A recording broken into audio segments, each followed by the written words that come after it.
Hey everyone, what's going on? Steven here. Thanks so much for joining me for another conversation on the Dark Horses. I'm really excited to bring this one to you. I sat down tonight with my buddy Casey Mitchell. Casey is a cinematographer, a commercial videographer, and a really awesome stills photographer. You can find him online at caseymitchell.com or on Instagram at KC, the letter K, letter C, Mitchell _. But where he and I bonded most was our mutual love of CrossFit and whiskey. You might not think it to be true, ladies and gentlemen, but CrossFitters also enjoy the finer things. In fact, KC has an entire account dedicated to the appreciation of fine whiskeys, and you can find it all on Instagram at Whisky Wildman. Whiskey spelled Whisky. Whiskey as in referring to Scotch or whiskey from Japan or pretty much any country that doesn't have an E in the title, you omit the E in the word whiskey. Just a little fun fact there. KC is an awesome dude, and we had an awesome time hanging out on the mic. We sampled a couple whiskeys on air. You'll have to hang out and listen to find out which ones. And we just mulled over the craft of image making, the craft of whiskey, and how, a good whiskey can bring the world just a little bit closer together. This was a really fun conversation. 2 hours really did fly by while we were on mic, and I think y'all will enjoy it. So sit back, relax, pour yourself a dram, and enjoy my conversation with Mr. K.C. Mitchell.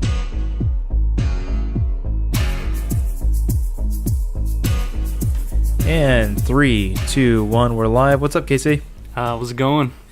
Doing all right tonight?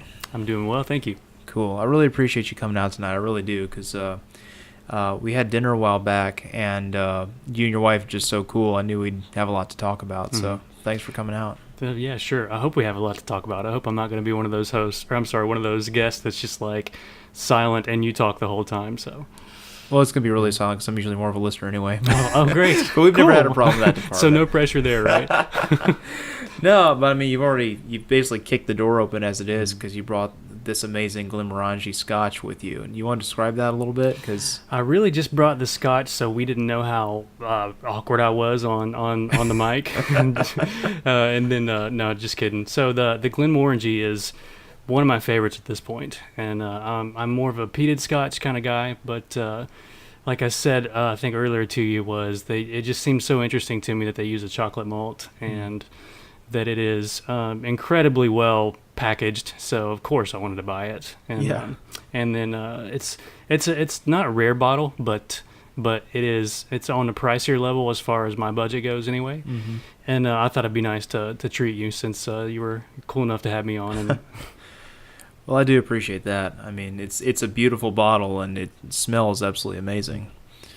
So if you want to do the tasting on mic, let's go for it. Sure, yeah, sure. Have you sampled this yourself already? I have, yeah. Okay. Yeah, as soon as I got it home, I couldn't wait, actually. Yeah. So don't tell my wife that. I'm not supposed to drink good scotch without her. So. Oh, I gotcha.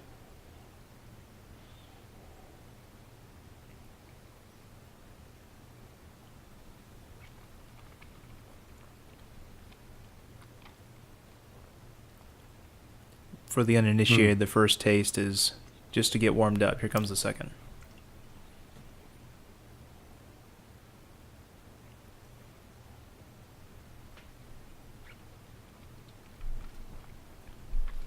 That is 10 kinds of fantastic. Mm-hmm. It's great, isn't it? Mm. I do this thing too, so it's when you switch it around in your mouth. I'm always curious about how much of a difference that makes, instead of just swallowing it. Mm-hmm. So I'm sure everybody was able to hear that just now was me switching it around awkwardly in my mouth, but that is for a purpose, and it makes a huge difference whenever you do it. They say the older the scotch, the longer you're supposed to hold it in your mouth. So. And what's the year on this? This one is a blend of single malts, but they have 25 and 30-year blends inside. So. I didn't realize it was that many ages. Wow. Yeah.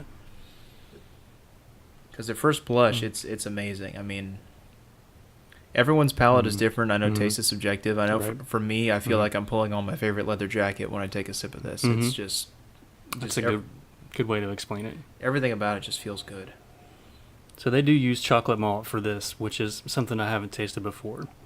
So I get big chocolate, big coffee, toffee notes whenever you taste it. and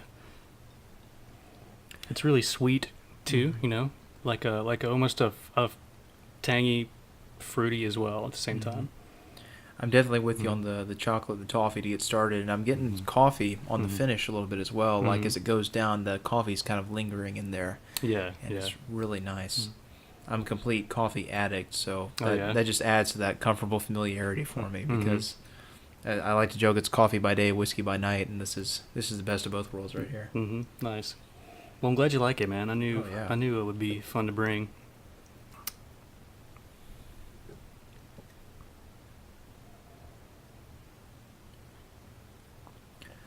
No, there's just something really special about the art and the craft that goes into whiskey. I mean, growing up, it's funny that I'm so into whiskeys now because I grew up in a Protestant teetotaling household, you know, and I was not exposed to it at an early age except through seeing like older relatives, you know, having drinks at parties and going to brunch with my grandparents and everything.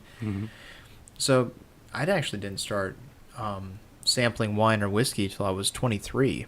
And I think the first time I ever had no, I take that back. I did go backpacking when I was 20. Okay. And the first drink I ever actually had was I had this nice conversation with a waiter in Florence, Italy. And he was an architecture student, so we were connecting on like design and photography. He spoke good English, so we had a nice talk. He actually emailed me a year later and asked if I would come photograph his wedding, but he wasn't going to pay my plane ticket to do it, so I couldn't make it. But, oh, I gotcha.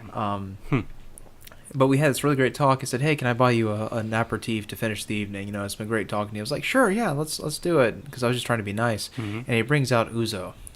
Okay. Have you had ouzo? No. It's Grecian rot gut, and I didn't know how to drink it, so I was just like, "Oh yeah, cheers." I drank it down and just burned from the top to the bottom, and it was an all day burn, and I had no tolerance at all. So you know, I thanked him, paid my bill, and stepped out, and everything swam in front of me for a second.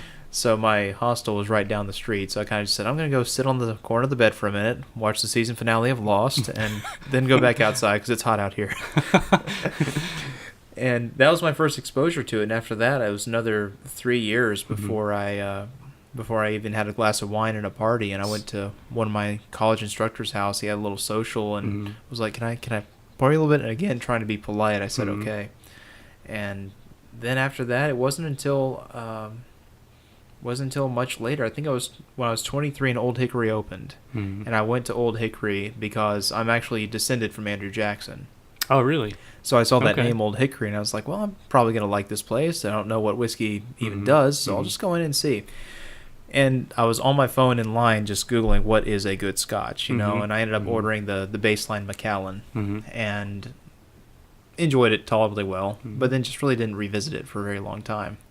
But it's funny how I've gone from nothing at all to, you know, now we're doing this here, and Old Hickory has become a group of very good friends. Almost, you know, they are basically family to me at this point. I got you. Yeah, it's a great place too, man. Yeah, and I've learned a lot just about the craft that goes into it. You know, it's not a vehicle for alcoholism. Like there's a nation's history in each bottle, and that's what I find so cool about it. Is that's almost like the gateway into exploring more of the history. Because if you talk to a rep or you talk to someone who's been involved in a distillery, you don't hear about alcohol. You hear names, you hear people, you hear their history and how their family's been involved with it, which gets you closer to a country you might not even ever visit, but you feel like you know a piece of it, which I think is just the coolest thing in the world. It is, isn't it?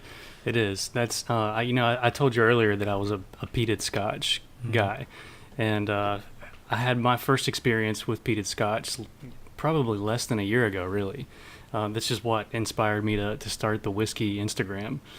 And it wasn't only because of Ron Swanson and Nick Offerman that I started with Lagavulin, but that was the peated Scotch evidently to drink. So I started with that one, and the more I got to understand about what peat actually is, you know, and you don't only get a history with the Scotch aging in the barrel, but you get a history with the peat too. You know, the peat is hundreds, if not, you know, thousands of years old whenever they smoke it for the malt. So there's just so much that goes into it. You know, it's just like you're literally like stepping back into time whenever you take a drink of it, and that's what's so fun to me. Is well, the taste, obviously it's very smoky, so I'm a big fan of that. But you almost feel like you're just in the middle of Scotland, and it's the 1700s or something, and it's just incredible. Every time you do it, every time you take a drink of the history of Scotch is what's so fun to me. Yeah, and Scotland is such a I don't know. I've had the privilege of being there once, and I was blown away by you. Everything about it feels textured. Mm-hmm. There's that one scene in Skyfall where Bond and M have vacated London and they're driving to Bond's familial seat. Mm-hmm. And there's that one establishing shot where it's Bond and he's got his feet spread wide and he's just staring out at the valley, and you see these two mountains spread up around him. Yeah. And it was just a near perfect image, for a movie, cinematically. Mm-hmm.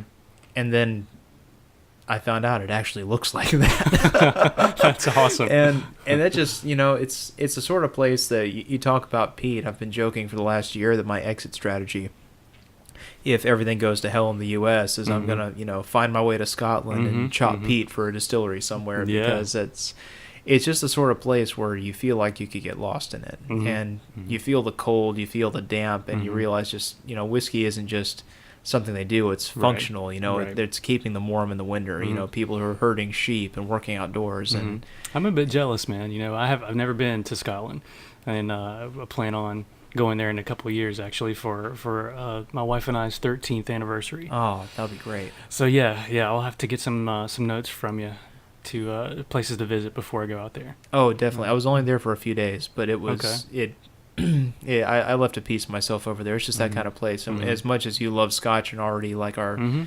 sincerely interested in the country, I regret that was during the period I didn't drink at all, so I didn't do any distillery tours. Oh, man, okay. I was a lot younger then, and it was a situation where my grandmother had passed away and left me a little money, and she always traveled, so it's like, okay, we'll turn this into a plane ticket and get over there. Yeah. But I was too young to really get into it like I wanted. It was more about riding the Harry Potter train and going to museums, which was all great. Don't get me wrong. That is incredible. That's a good trip right there. Anytime you get to ride a Harry Potter train. Yeah.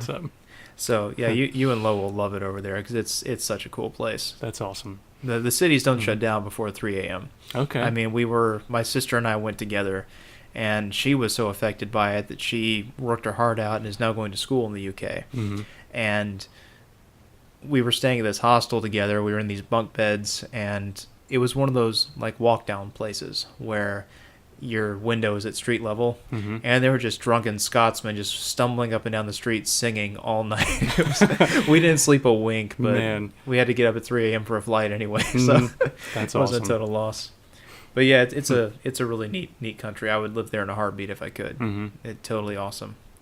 But we really kind of jumped into things, and I didn't really give you a chance to really introduce yourself. I'm sorry about that.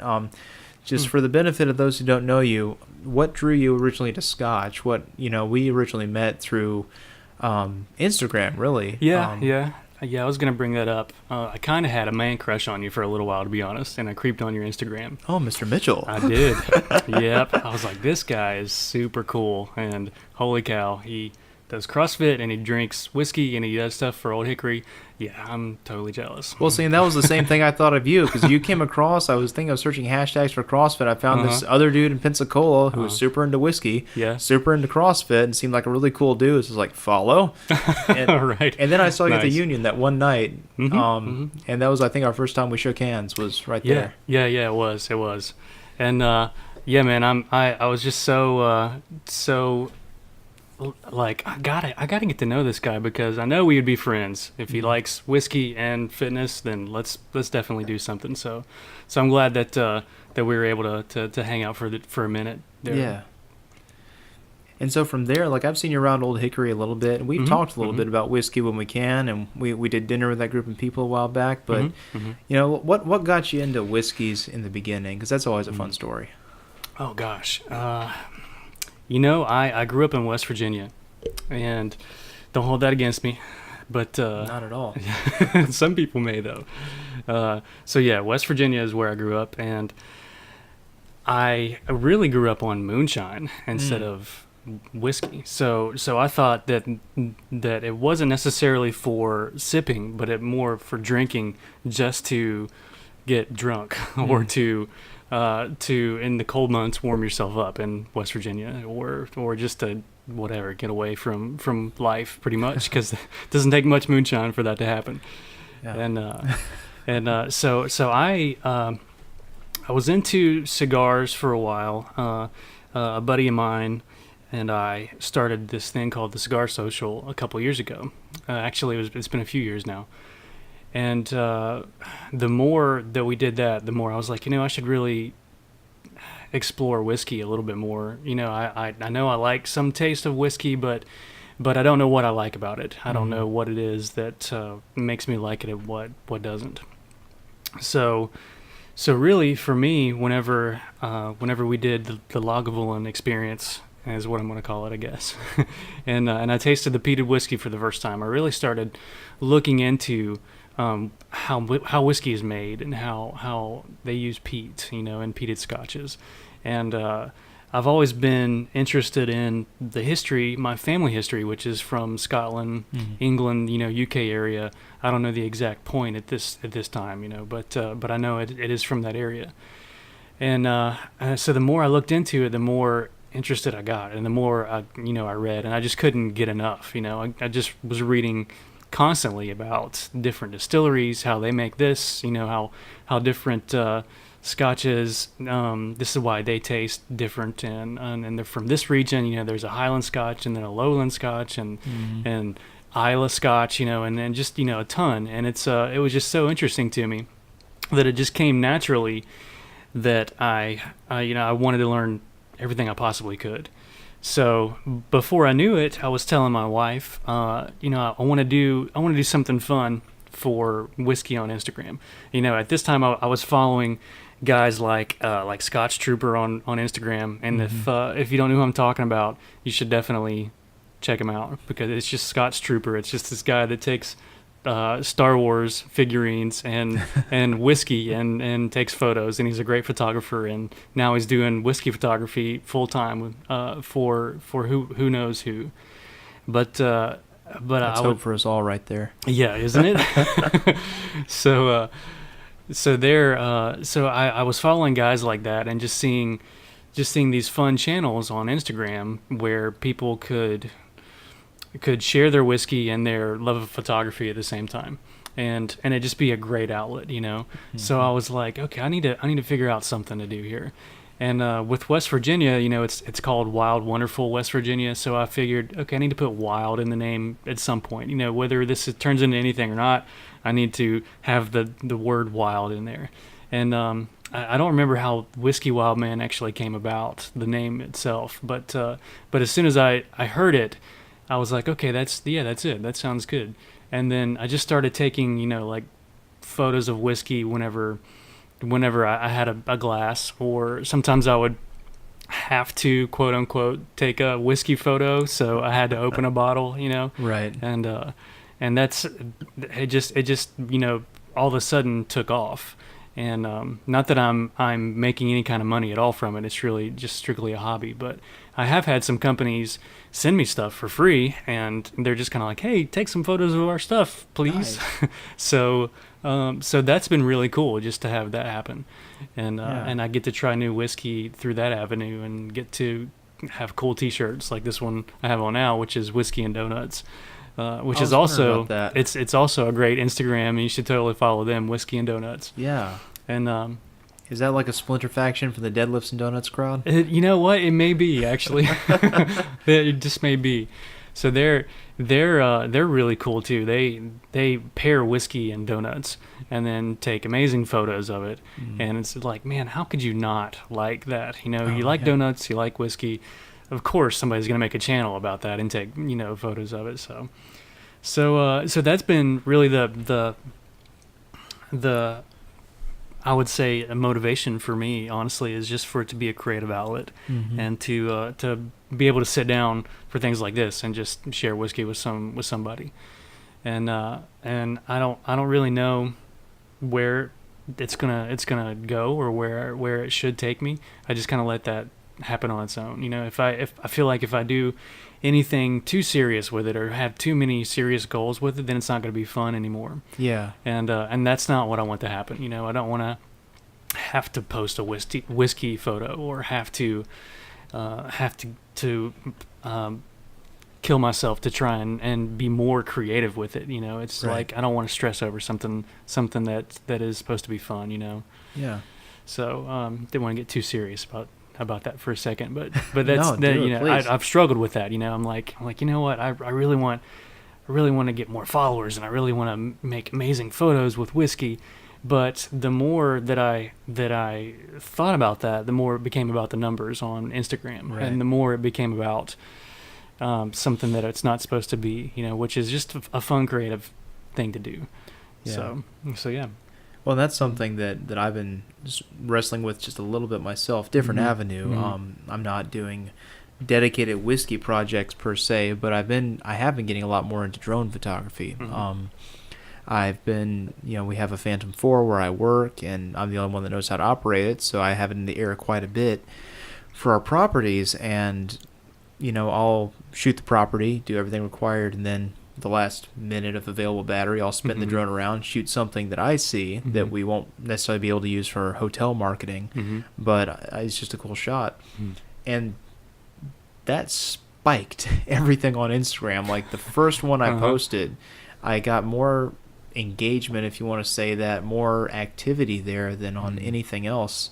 And so now I'm thinking, okay, so this is obviously the trend right now. I'm Mhm. already behind the times because I'm just now getting into drones, but I'm there with you, man. So yeah. but it's the sort of thing where it's very tempting to turn it into like, oh, drone of the day, Mhm. hashtag Instagood and all that sort of thing, but Hashtag natural light. Hashtag live authentic. Yeah. hashtag no filter. Yeah. We live where you vacation. But by the same token, a couple weeks back, or longer than that now, I had Coach Moon on this podcast. And Mhm. did you listen to that one? Are you I familiar did, with Coach? yeah, I did. I've never met Coach, but didn't realize either that his voice was so deep. Oh, yeah. And I was like, man, this is a fun podcast to listen to, just to listen to that guy too. So, and Oh, he's man. he's incredibly talented as well. So He is. it's fun to dive into that. So yeah, I did listen to the podcast, and it was awesome. Yeah, so Mm. if you heard him, we talked about that. If you Yeah. look for other influences too much, it really dilutes what makes your work original to begin with. So Right. Yeah. I really respect your approach of like trying to keep it dialed back and Mhm. for you more than for someone else, because that's the second you start making those kinds of concessions is when you're teetering on the precipice of a very steep and slippery slope, That's true. Yeah, I just had a long discussion with my wife about that actually the other night. And, Really? Yeah. Our spouses are supposed to be our helpers, Mhm. and she definitely is that for me, because I tend to spread myself pretty thin sometimes, and I'm sure you know what that's like. Oh, buddy. So You saw me. You were already parked here. I skidded in like, oh, Yep. sorry, I'm late. Yep, camera in hand, on your way. Yep. Yeah. I hear you. And I never wanted to be one of those guys that's what's that? The jack of all trades but master of none. Mhm. I never wanted to do that. I always thought I should focus on something and be really good at that. So I'm really competitive, and there's so many talented people out there, especially in Pensacola, Mhm. that it is it's hard for me to not try and dive into things that I feel like I could be good at, and that's one of the things that we discussed, my wife and I, and she was like, you're really good at this one particular thing. You should focus on that. Use this other stuff. Let it be fun. Let it be creative for you. If it makes you a little money or whatever, that's cool, but don't focus on it. Focus on what you love, and which is film and video, and that's my real passion. Mhm. Everything else I just kind of consider to be a hobby that sometimes makes me money, I guess. But that's really the direction I'm going. There is maybe trying to transform the whiskey photos into some sort of video for Instagram. which may not be as popular. I mean, I know in today's society, a lot of people don't want to watch a video; they want to just see a photo, supposedly. So that's what I've been told anyway. Was the attention span is really going to be hard to keep if I do a whiskey video on Instagram. So anyway, we'll see where that goes. But that's where my real heart is moving images. Well, at the same time, that's a great creative challenge. If you can, like a journalist, find that hook that arrests people's attention with that first frame and keeps them there, that's like the ultimate compliment if you could get people to keep watching through that. I mean, there's that one dude, Devin Graham, Devin Supertramp on YouTube. His work, you can't look away because he's let's do Mario Kart in real life, or base jumping in New Zealand or something, and you can't look away. And I know that you couldn't really throw a whiskey bottle off a bungee jump, but there's got to be an equivalency in there somewhere that's just waiting to be unlocked. So I'm already watching your account with interest. So if you start doing video there, I'm really going to be watching it because I'd love to see your take on that, because your video stuff is really cool. There was that one thing you did that really jumped out at me. I was scrolling through my feed, and then I saw it was like you had the camera on a gimbal or something, just racing through the glass towards a bottle, and through the grass towards a bottle, and it was just so cool.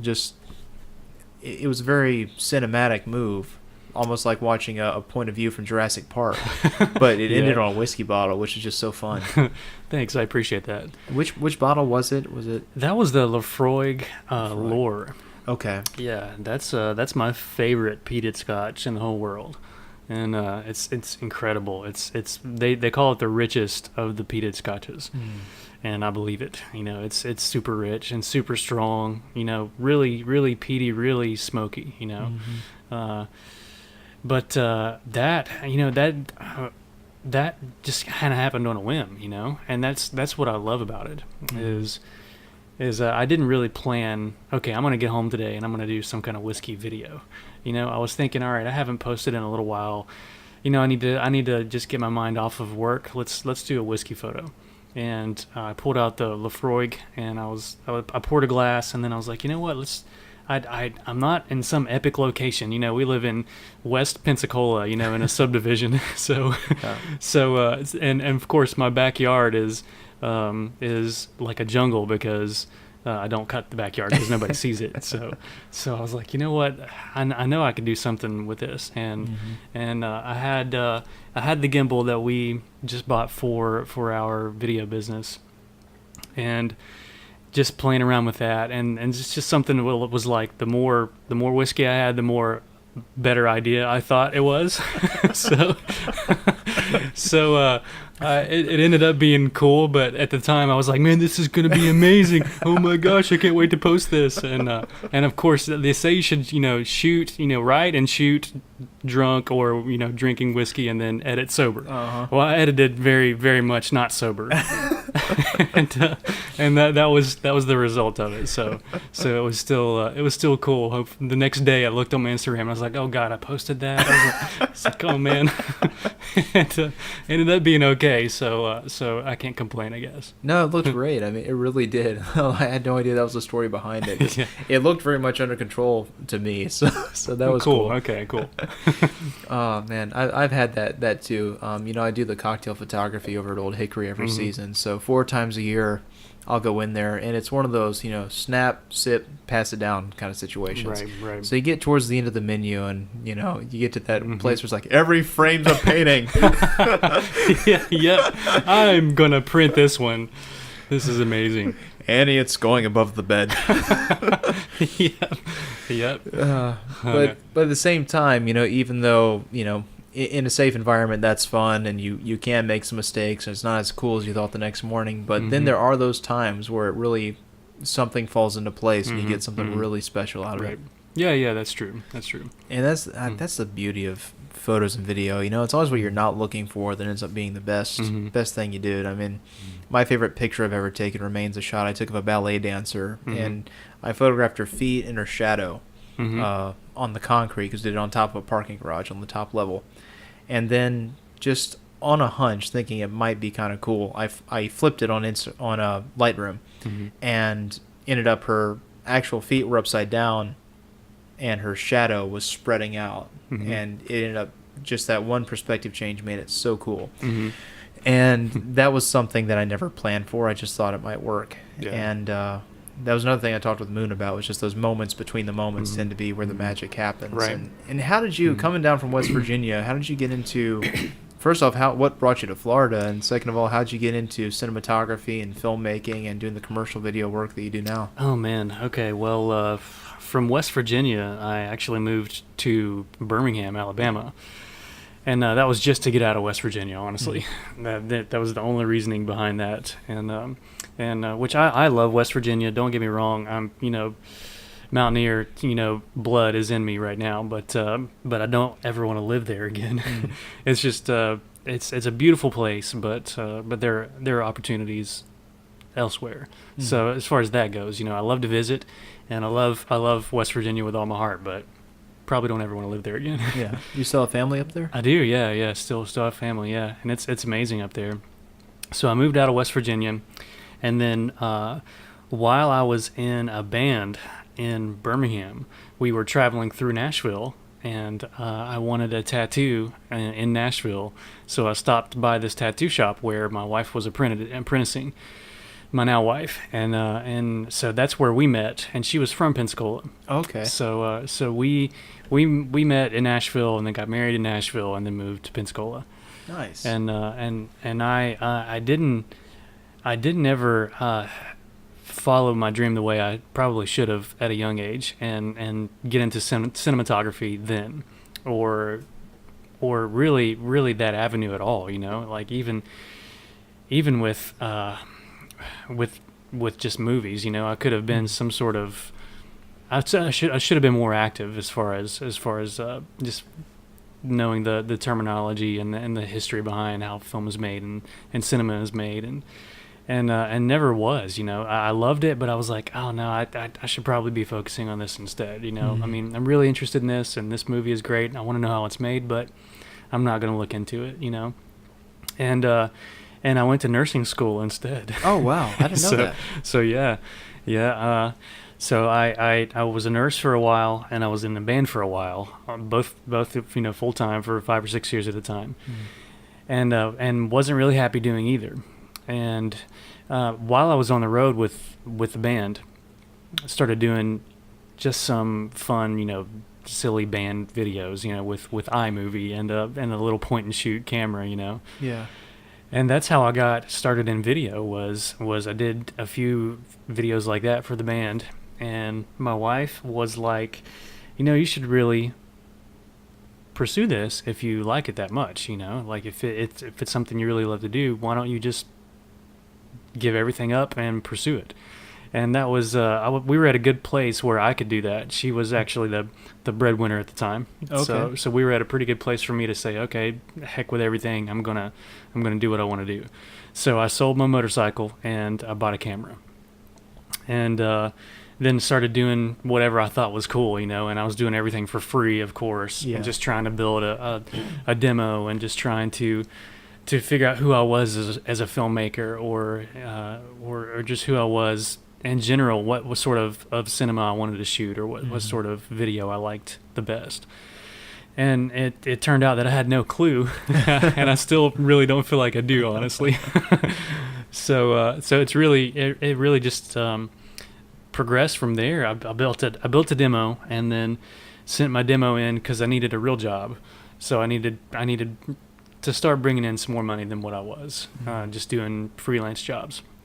And I was still doing some nursing on the side, just part-time. So I was torn. There's one of those times where I couldn't focus on one thing because two things were splitting me in a sense. Mm-hmm. And I had a decent demo, and I decided to send it into Cox Media because a friend of mine worked for Cox Media at the time. And he made commercials, and there was an opening, and said, hey, why don't you, you're a talented guy, why don't you send your video in, or send your demo in, and see if you can get this job. So I did, and I got the job, and was completely in over my head, I felt like, like I was working on Final Cut at the time, but I never worked with any kind of really, really professional software or editing systems. It was always a laptop and my Canon XL2, which was not HD, Right. and it was just like, this happened all of a sudden, and I felt completely blessed and amazing, but really, really overwhelmed at the same time. Right. And it turns out that someone gave me some good advice just to trust myself, and I did, and just really focused on that only. Didn't do any side gigs at all. No side video stuff, no photography, no wedding videos, nothing. And then just focused on how to make the best commercial I could possibly do, and really tried to study lighting, and really tried to study, what a good advertisement is, and that's what I did for 3 or 4 years, and now it's developing into. Now I think I want to make more short films, or I think I want to do photography a little bit more, because it's always just been a hobby, and now I like it a lot. So let's try and get really good at it, instead of just being, he's okay, Right. like he can get a good photo every now and then, but I really want to be great at what I do. So that's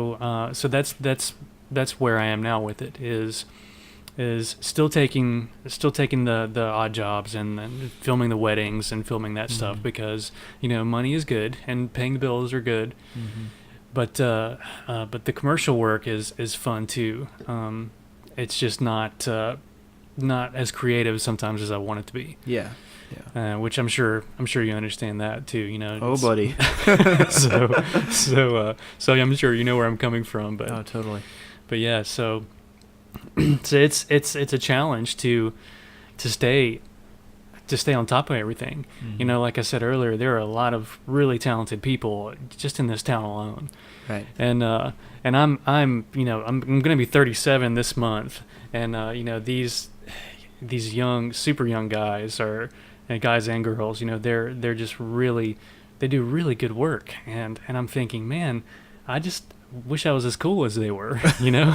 Why can't I do stuff like this? So then it becomes more than just a job for me. Then that competitive streak kicks in. Yep, for sure.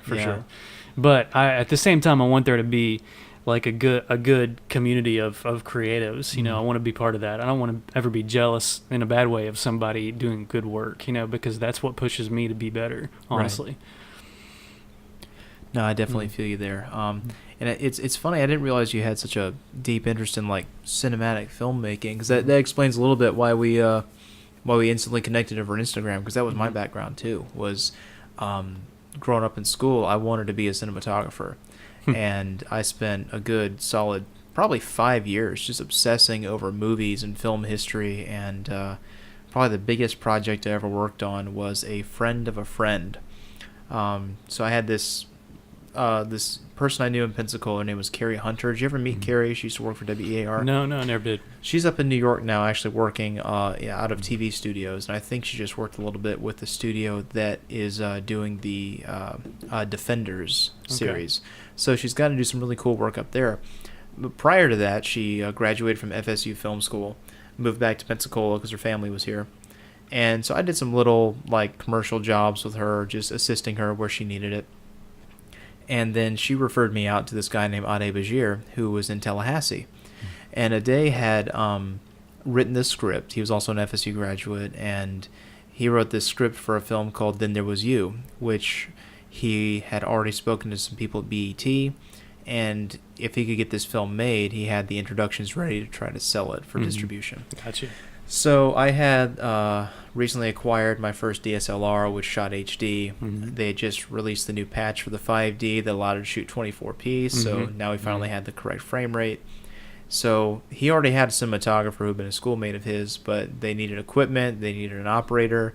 Carrie referred me to him, so I spent a good 5 or 6 months commuting to Tallahassee every Friday afternoon. I would get out of school, my backpack would already be in the car with my clothes, I had all my gear, and I would road trip to Tallahassee, spend the weekend there, and come back at 5 a.m. Monday morning and be at 10 a.m. back in my seat at EWF for my first class, just completely buzzing on coffee. But had the best time working on the film, though, and I was it was an African American interest film to be sold to BET. So I was one of 2 or 3 white guys working out of like a 40-person crew. That's awesome. And it was a really interesting experience. Really opened my eyes to like a lot of different people, different perspectives. And growing up in Lily White Gulf Breeze, I never thought I would help out with something like that. But it was an awesome experience. And then the film was silent for about almost 7 years. Okay. And just didn't hear anything about it. And then last August, it's been about a year, I got a call from a day just out of nowhere saying, "Hey man, we finished it. It's edited, it's scored." After 7 years. Yeah. Jeez. Because he had a pretty cool story. He got out of school, worked for the Forestry Service for a while, and then he actually moved back in with his parents, worked for a little while longer, and then quit his job. So he had this nest egg saved up that he could put all his resources towards the movie for a good year. So he really, this was his passion project. You're never supposed to start with your passion project, but he did everything he could to make it happen, and he did it. And the cool thing was, he called me to say it was finally done. They'd finally been able to pay to get it edited, get an original score.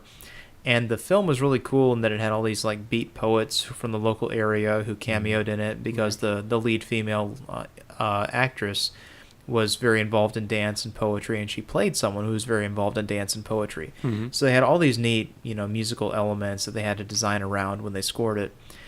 And he said, "Hey, we're going to be screening at the San Diego Black Film Festival. Just wanted you to know." And of course, you'll be credited and everything as the camera operator. So I was like, cool. And then it won. It won Best Film, Best Screenplay. Both the actors won, and now it's going on to more festivals. So what's it called? Then There Was You. They kept the original title. Okay. So I don't know if it's on DVD or if it's been sold to TV yet, but it's doing well at the festivals. But that was the only like feature film I ever worked on, because I went back to school, finished my comm arts degree, thought I was going to go for a master's in public history to try to use that to intern at the History Channel. That didn't pan out. Okay. I found out that I wouldn't do well in academia for another 2 years at the graduate level. Not academically, I could keep up with the work. It just seemed like a lot of the people who were in that program were there because they were running from real life. And okay. After one intensive summer course, it was my first actual graduate class, I realized that if I was going to be at close quarters with these people for another year and a half, I'd need a public defender on speed dial. Oh, wow. It was just that kind of environment. That much drama, huh? Yeah, so I was like, you know what? I'm going to be miserable. So I did some fundraising, quit school, and went off to India for a summer on a mission trip. Okay. Well, that's a good plan. It felt like an even trade-off at the time. But since then, I've just been working nonstop. It's not until lately that I've been able to do any kind of media production full-time. Wow, But again, as you're saying, now I'm working for a hotel company. It's a great company, great people. They have probably, for a company that size doing what they do, they probably have the purest, like most ethical bottom line concepts one could ask for. Right. But by the same token, it's a lot of right angles. Everything's to brand standards or company standards, which are good, but I'm the kind of person that, give me some Vaseline. I'm gonna mess up this lens and get a haze. Let me hang out of that tree. I got you. Not quite. What I'd be doing on my own time. But that's what again what Whisky Wildman is for you, and what all my little side projects are for me. It's the stuff to make the voices in your head shut down for a while by just getting some of these ideas out. Yeah, for sure. My wife told me a couple months ago, and I'm not sure where she heard it, but it's whoever said it to begin with. Maybe it was her. I don't know.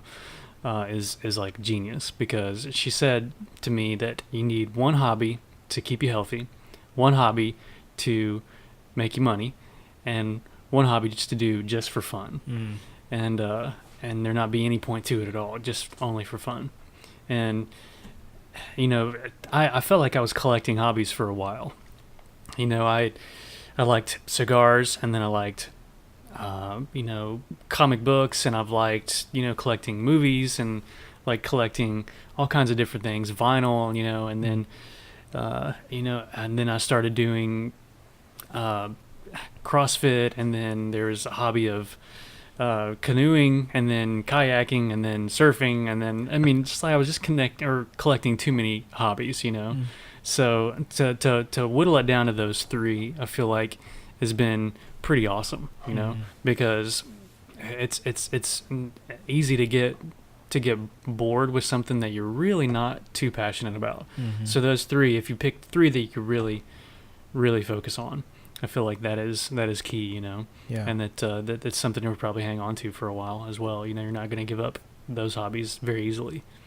Yeah, that's very true. And does your wife feel like she hit the trifecta just with CrossFit? Because I know she's a coach, and like that's something that's fun. It keeps you healthy, and it's. I didn't find out until I did it that it's so easy to fall down the rabbit hole that you do CrossFit for a couple months. Next thing you know, you have like Reebok everything in your closet. You're sharing memes on Facebook, and for some reason you want to like get a tattoo on your thigh and be shirtless a lot.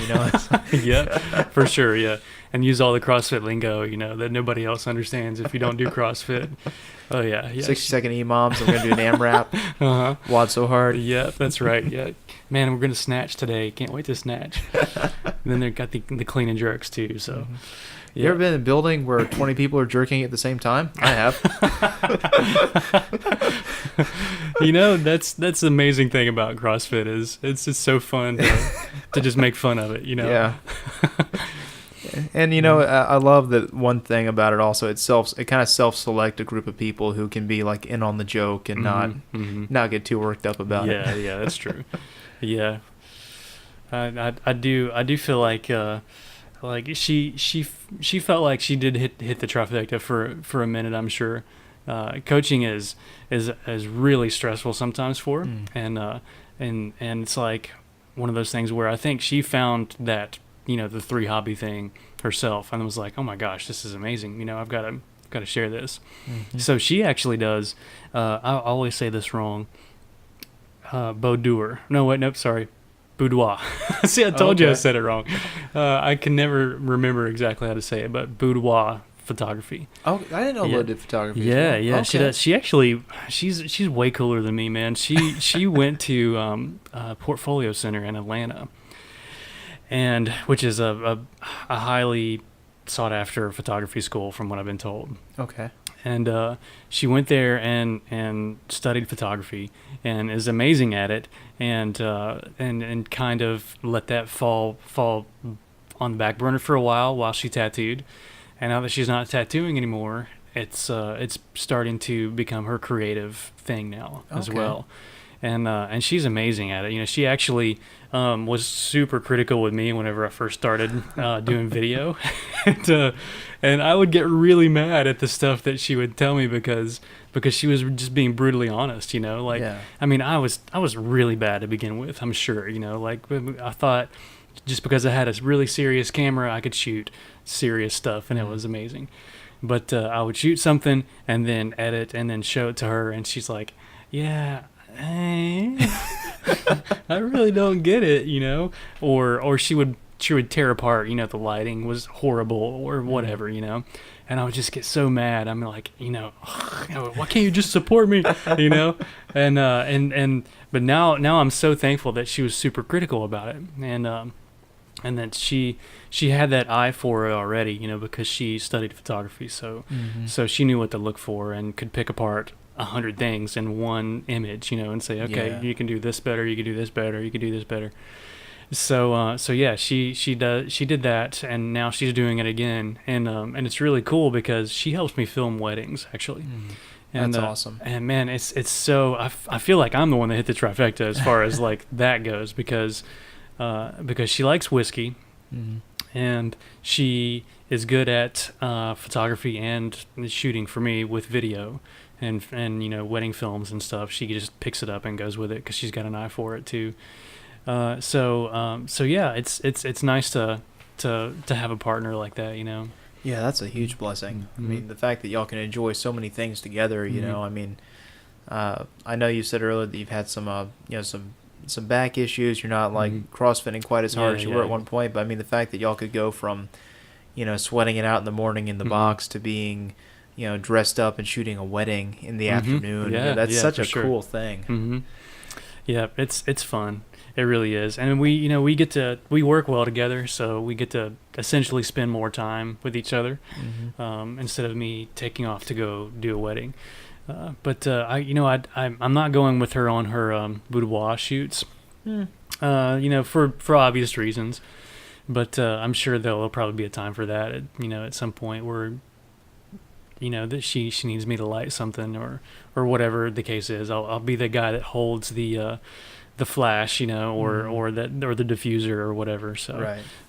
but yeah, that's a little more personal, the boudoir stuff. So, Oh, for sure. but yeah, with wedding stuff, man, she's just been my second hand, and it's really doing well.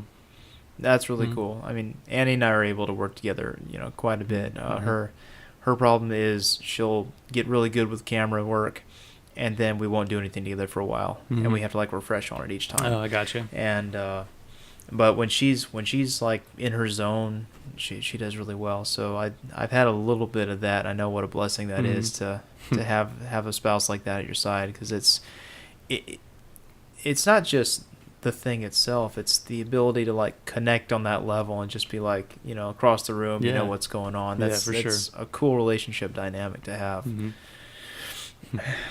And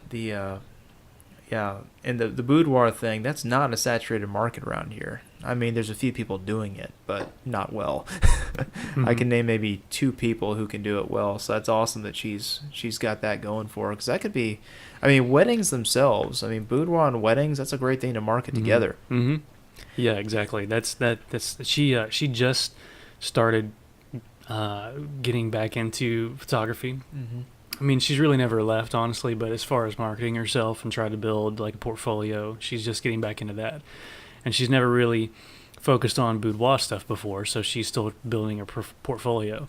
So I'm asking her constantly. I'm like, so when are you going to be ready for me to add it into one of my wedding packages? Yeah. So I agree. I think that'd be amazing. And I like filming weddings. I don't feel like it has to be this thing anymore where it's just so uninteresting to someone that doesn't know the couple. If you're doing your job right as a as a filmmaker, or someone that tries to tell a story well, you should be able to watch someone's wedding film that even if you don't know them and be interested. Yeah. So that's the goal there, really. And I'm really looking forward to the day where we get to book that couple that wants to do boudoir and wedding film at the same time. So then it's just going to be like, you have a ton of creativity anyway with that. They essentially trust you to make them look good and trust you to do your job, and that's what I'm really looking forward to, because then you could just do whatever the heck you want and have fun with it, and somebody appreciates it.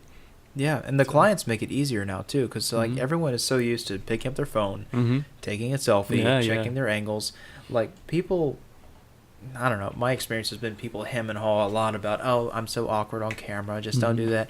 And then, as soon as they step in front of the lens, suddenly they're like a naturally Heidi Klum type person, just totally at ease once they realize that, oh, it's not much different than me taking it myself. I get to keep my arm down now. Right.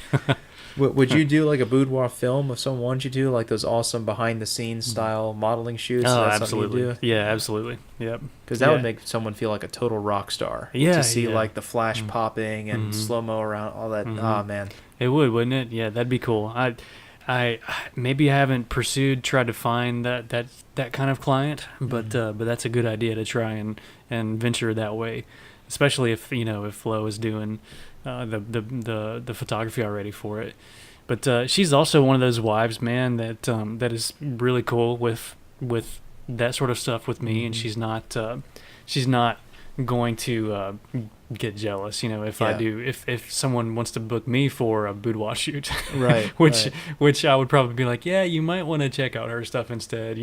I've never really done that, but she's not that type of wife, which is amazing, and I feel like that's why something like that would really work well, Yeah, and that's another great blessing of a secure relationship, because me and Annie enjoy that too, and it's cool because I was more conservative than Annie, I found out, because we'll be walking through the mall and she's like, my gosh, look at her butt. Like, where? Dude, I feel you. Yes, that's a good one. That's a keeper. Well done. Yep. I don't want to look at her butt. Look at her butt. I don't want to look at her butt. Well, okay, if you insist. Yeah. Yep, I feel you there, man. No, a good wife is a gift from the Lord, and Yep, that's right. you're fortunate there. No. Oh, you found the bottom of your scotch. I did, and I had to take a drink of water just now. Yeah. Because I want to try the bourbon that you're making me try tonight. Yeah, I twisted your arm a little bit. Yeah, it sure did. I think of the conversation went along the lines of, "Would you like to try this?" It didn't take much, really, Yeah. but Yeah, and see, this is where my poison of choice during the summer usually is bourbon, just because it's a little sweeter, a little lighter on the palate. I'll love scotch till the day I die, but when it's hot outside, I'm like, oh, wow, corny sweetness, that'd be nice right now, a little bit of ice. Yeah. So this bourbon in particular, and this was a gift actually from my buddy Matthew, who came in and visited last weekend. And he's from East Texas, and he drives around a lot to see friends who are on the Metroplex and other areas. And he brought me back this whiskey. It's a Balcones Baby Blue, and it's made from roasted blue corn. And it's not aged incredibly long, so it's still got a little bit of heat to it, but not bad. And it's hard to say much more than it's just a really delicious bourbon. I mean, it's not.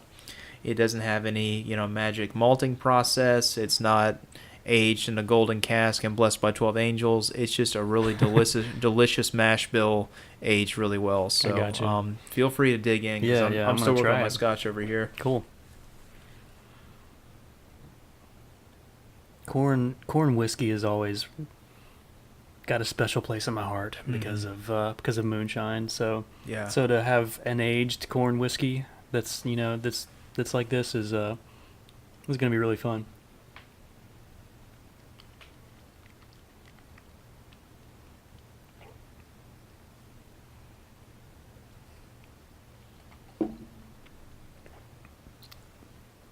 That has a ton of like oak in it, a ton of like woodiness. Oh my gosh, that's crazy. They're using some That's good really barrels. good. Yeah. That's really good, man. I'm a big fan.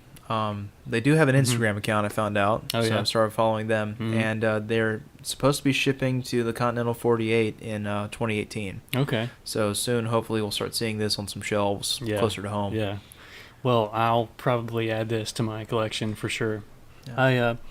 I do like bourbon a lot. I mean, Scotch is really fun to collect, but bourbon's like America. It is. So yeah, I'll definitely get this one. Yeah, it's nice. I love that smaller distilleries are springing up and they are doing more good work. I mean, I love that the craft beer mentality has trickled down to spirits as well. Yeah, because everywhere I go now, I've never really been a beer person. I mean, there's a couple I've liked here and there, but overall my palate just seems better suited towards spirits. And when I go to places and I find out they have a whiskey distillery close by, and I get to travel a little bit for work, so far I've found places in Traverse City, Michigan, Sarasota, that was a rum distillery, and another one, Amelia Island over near Jacksonville. All these little places in Florida, in Michigan, just close to any moderate-sized city, they're turning out really solid product now, and it's the coolest thing because it's bringing back a little bit of. This is building on. I should give some context. We've had a lot of conversations at work lately on culture because my boss just got back from her first work abroad month. She's from Canada. Okay. So 2 months out of the year, she goes back to Canada and works remotely. And she went back to visit some friends in Toronto this past for the month of July. And she came back yesterday. She's coming back. We've got a million projects up in the air, so she's breaking up for 2 months. And she's back now and just couldn't stop talking about how progressive, how culturally aware, and how much fun it was to spend time in Toronto just because of all the influences they have coming from all over the world. And they're coalescing really well there. And she's just enthralled with it. And that led to a conversation about, where culture is going. And, we have technology is outpacing people's ability to learn it in a lot of ways. I mean, we've seen that with the auto industry, with so many people displaced from Detroit and Michigan. And there's so many industries that are either being phased out, replaced with automation, or being converted to tech-based. And as people, we're having trouble keeping up with it. So then you see more people doing stuff like, making spirits, making beer, something that there is a demand for. Right. And just to have these emerging, I don't know if industry is the right word, but so many more people getting into these businesses where they're making something with their hands. They're making something that can't be reproduced with machinery. I mean, I visited the Siesta Key distillery where they're making rum outside Sarasota. And that's a whole lot of machinery, but it's all operated by just good old boys who love what they do. They're rolling the barrels, they're sealing them with wax. There's a guy in the little lab spinning a centrifuge to make sure that things are measured out properly. I mean, just it's people making something that's going to have fingerprints on it, and that's really cool. And it's so funny that, as whatever this millennial Generation Z, whatever we're in now, Right. There's this, and there was a rep from the McAllen, I think, who actually said this at Old Hickory one time when he was leading a class. I think you and Lo were there for that one. He said the trend now was more people would prefer a series of small experiences than to drop several years' salary on a house or a car. Yeah. And that's I do really remember coming that. through. And that was the McAllen, is the phrase that night was curiously small stills. And I just find it interesting that as technology becomes a larger and larger part of our lives, we're trending more and more towards buying things that are handmade. Yeah. And I don't know, I'm saying a lot of words to express a pretty simple thought. I'm sorry about that. No, but man, I love it. It's been on my mind lately. That's awesome. Well, it was a great gift from your buddy, honestly. I mean, whiskey is always a good gift anyway. Yeah. So it's hitting a spot for sure. I don't know. I'm not one of those like guys that can pick out every single little thing in whiskey whenever you taste it. It's usually the one or two things that I'm like, oh yeah, that tastes like coffee, or that tastes like some kind of sweet fruit. But with this one, it's super complex, and for it to be as young as what you say it is like awesome. I want to say it's the bare minimum age for bourbon. It's aged at least 6 months in oak, so it's at least 6 months, but they're not making a firm age statement on how long it's been there. Okay, so it's technically not bourbon then, right? Oh, they're trying to say no. It just says corn whiskey. I apologize. This is corn whiskey. It's not officially bourbon, because I know bourbon is 2 years. 4 years. 4 years. My bad. Yeah, so just corn whiskey. Well, that's good. It is good. I'll take it. I'm not gonna split hairs when it tastes that nice. Speaking of corn whiskey, so have you ever seen the show Moonshiners? No, I've heard about it, but I don't know anything about it though. Just heard the name. I came across it on cable not too long ago, and have just been following it ever since. And it's just a bunch of these hillbillies making moonshine, so it's home for me a little bit, so I was like, all right, I think I'll watch this. And it's really fun, it's produced really well, so I enjoy that part of it too. But this guy named Tim Smith does, he was making moonshine illegally for a while. Was on the show to begin with, making it illegally.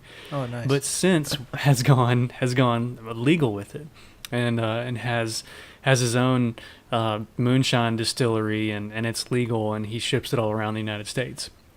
And I actually haven't tried his moonshine, but he started making whiskey not too long ago.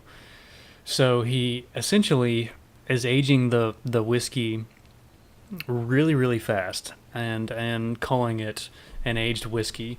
But you can't call it bourbon because it's only aged literally 24 hours. Oh, wow. Yeah, it's crazy the way that they do it. He basically, there's a whole show about it, but they've basically taken electric waves and put electric waves through like all this 10,000 gallons worth of moonshine with bits and pieces of wood and oak inside of the moonshine. So the surface area of the moonshine is getting touched by all this wood too, and then electric is going through it, so it makes whiskey essentially. And Wow. and I was really interested in tasting this, and then they made the bottle and everything, but you couldn't find it in Florida. Mm. So I was going through one of my whiskey adventures, a couple weeks ago, and went through a little tiny shop in Navarre. Just that wasn't even on the map. I just saw some liquors lounge place, and I was like, oh great, now I've got to go check this out, because those places usually don't come through with fun stuff. But I walked in there, and of course it's like there's a pool tables in the back, and there's not a lot of whiskey in there, but they do have bourbon and scotch and some stuff in there. And I happened to see this bottle of moonshine that is the whiskey moonshine that this guy makes, and it's called Climax whiskey. And I was like, okay, awesome, like now I finally get to try it. So I was super excited about it. And I get it home, and I took a whiskey photo of it, and I think it was just a story, as I didn't do an official photo of it. And then poured it in my fancy Glencairn glass, and I was like, oh yeah, this smells like oak and wood, and man, it's really sweet, like some sort of butterscotch. And I tasted it, and it's basically just a wood flavored moonshine. Like, it's nothing more than just like tree bark moonshine, pretty much. Oh, man. Because that moonshine has a very specific taste. Yeah. It's really really harsh and tangy, and like bitey. Yeah. And some of it's really good, and it tastes like corn pretty much, It's and, really sweet. Yeah. And that's exactly what this was, man. It wasn't anything like I thought it was going to be. So not bad, but still not what I was expecting. So Yeah. so I'm glad I didn't pay a whole lot for it though. Yeah. Yeah. Oh man, that's funny, because those little places, they're either going to have nothing, or they're going to have something you'd never expect them to have. Yeah, it's true. And I always think there's like some special order that like some friend of the manager called in that he just never picked up, because I can't think of many other explanations that for those specialty products that appear like at a beach package store or something. Oh yeah. But man, that's funny. Now, have you ever had a Buffalo Trace White Dog? No, I haven't. They keep it at Old Hickory, and it's a straight, barrel proof white whiskey that's toned down to legal, won't make you blind territory, and Right. it's actually surprisingly drinkable. I mean, if you ever get in a moonshine mood, there was that, and what was that brand, American Born Moonshine. I tried that for a while because they had an apple pie and a sweet tea flavor. And the apple pie tasted like Christmas, just a lot of fruity, cinnamony. It was so thick, I don't even want to think about how much sugar they were adding to Right, it. yeah. And the sweet tea flavor was something that would... I had a very sick impulse to try to derail a party that way one time, because the sweet tea flavor was so strong, you could barely tell there was alcohol in it.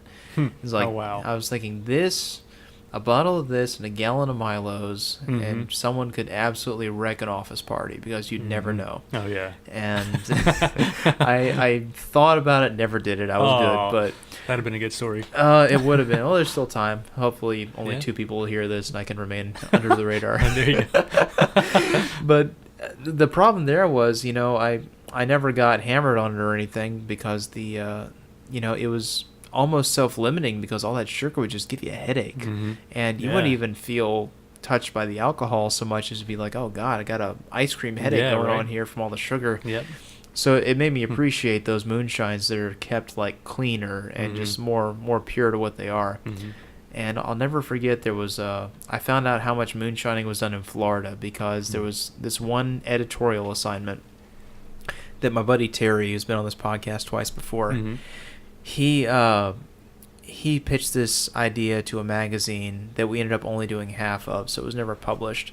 But we kidnapped, I say kidnapped in quotes, we picked up Alex McPhail from Restaurant Iron downtown. Nice. And took him 3.5 hours down the road to Apalachicola for an alligator hunt in the middle of the night. It was the end of the season. It was one of the coldest nights I've ever experienced in Florida because it was November.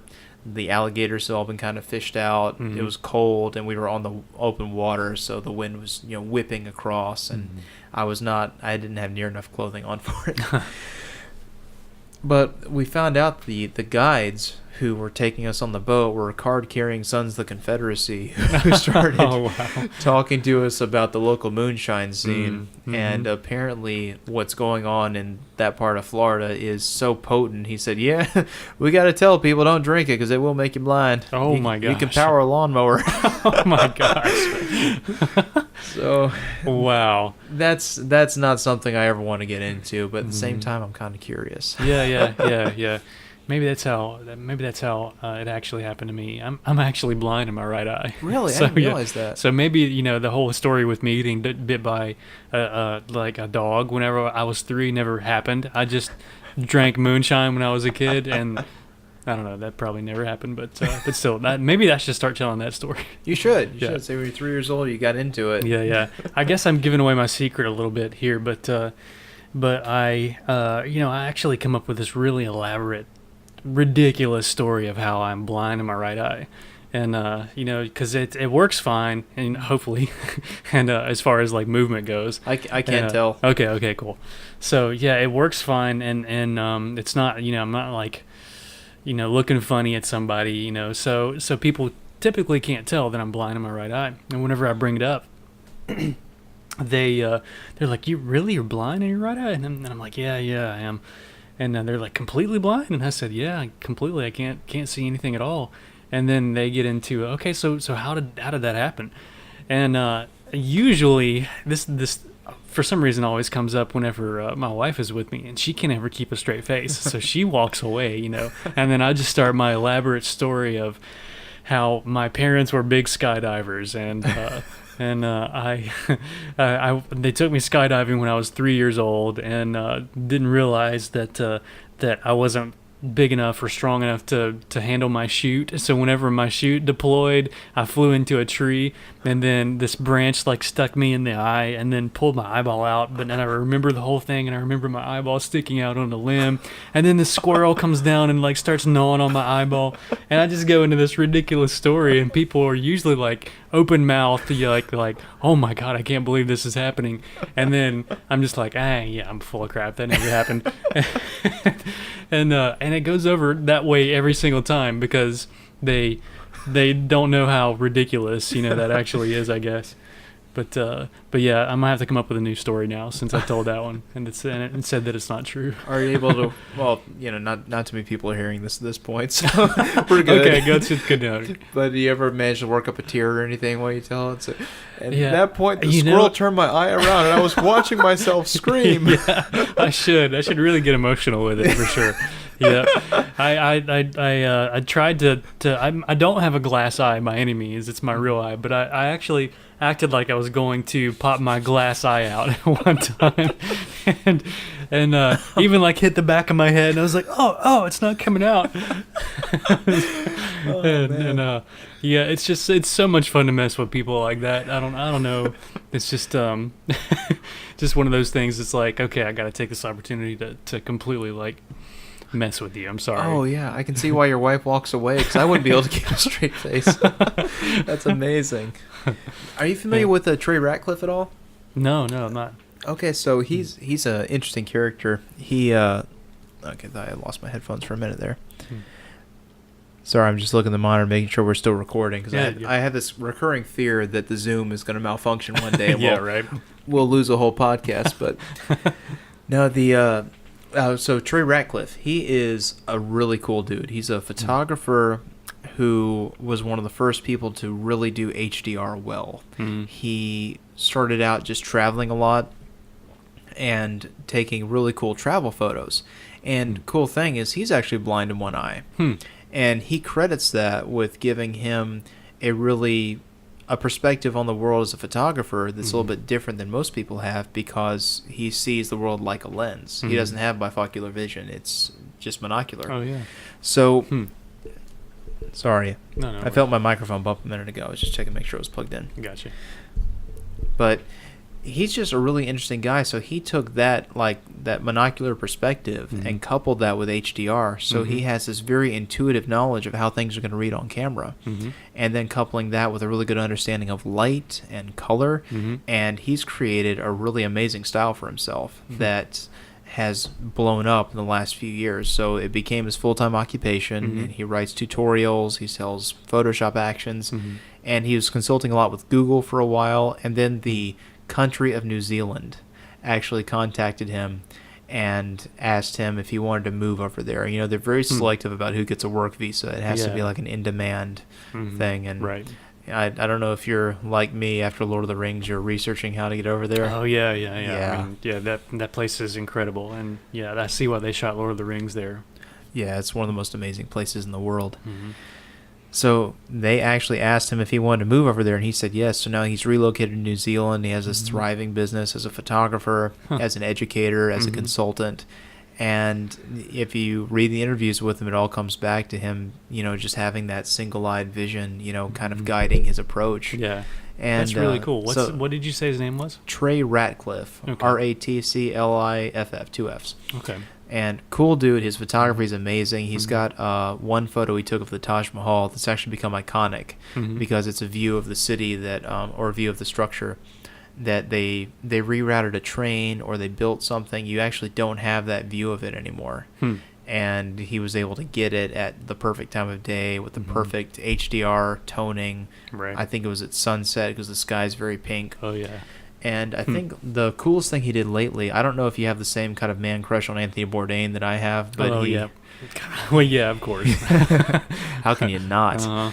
But he went to some massive hotel. I think it was in Miami, this big event, and Bourdain was, like the guest of honor or something. So it was Trey Ratcliffe at this beautiful, I don't think it was Atlantis in the Keys. It was somewhere else, but it was similar look, just a very elaborate, very tropical place. So he's photographing the hotel, and then he's got these amazing candid shots of Bourdain, just partying like any other person. Right. And just, it's the sort of thing that makes you really jealous, but also gives you hope, that we can get there from little old Pensacola. That's amazing. I love taking inspiration from people that are so talented like that, And Trey Ratcliffe. Okay, I know I've heard that name before, but that's somebody that I'll have to definitely check out, especially if he's a Cyclops like me. So, well, he credits that with his total success. So I found that fascinating ever since because once I read that, I started actually covering my non-dominant eye more often just to see if it gave me a very different perspective on the world around me.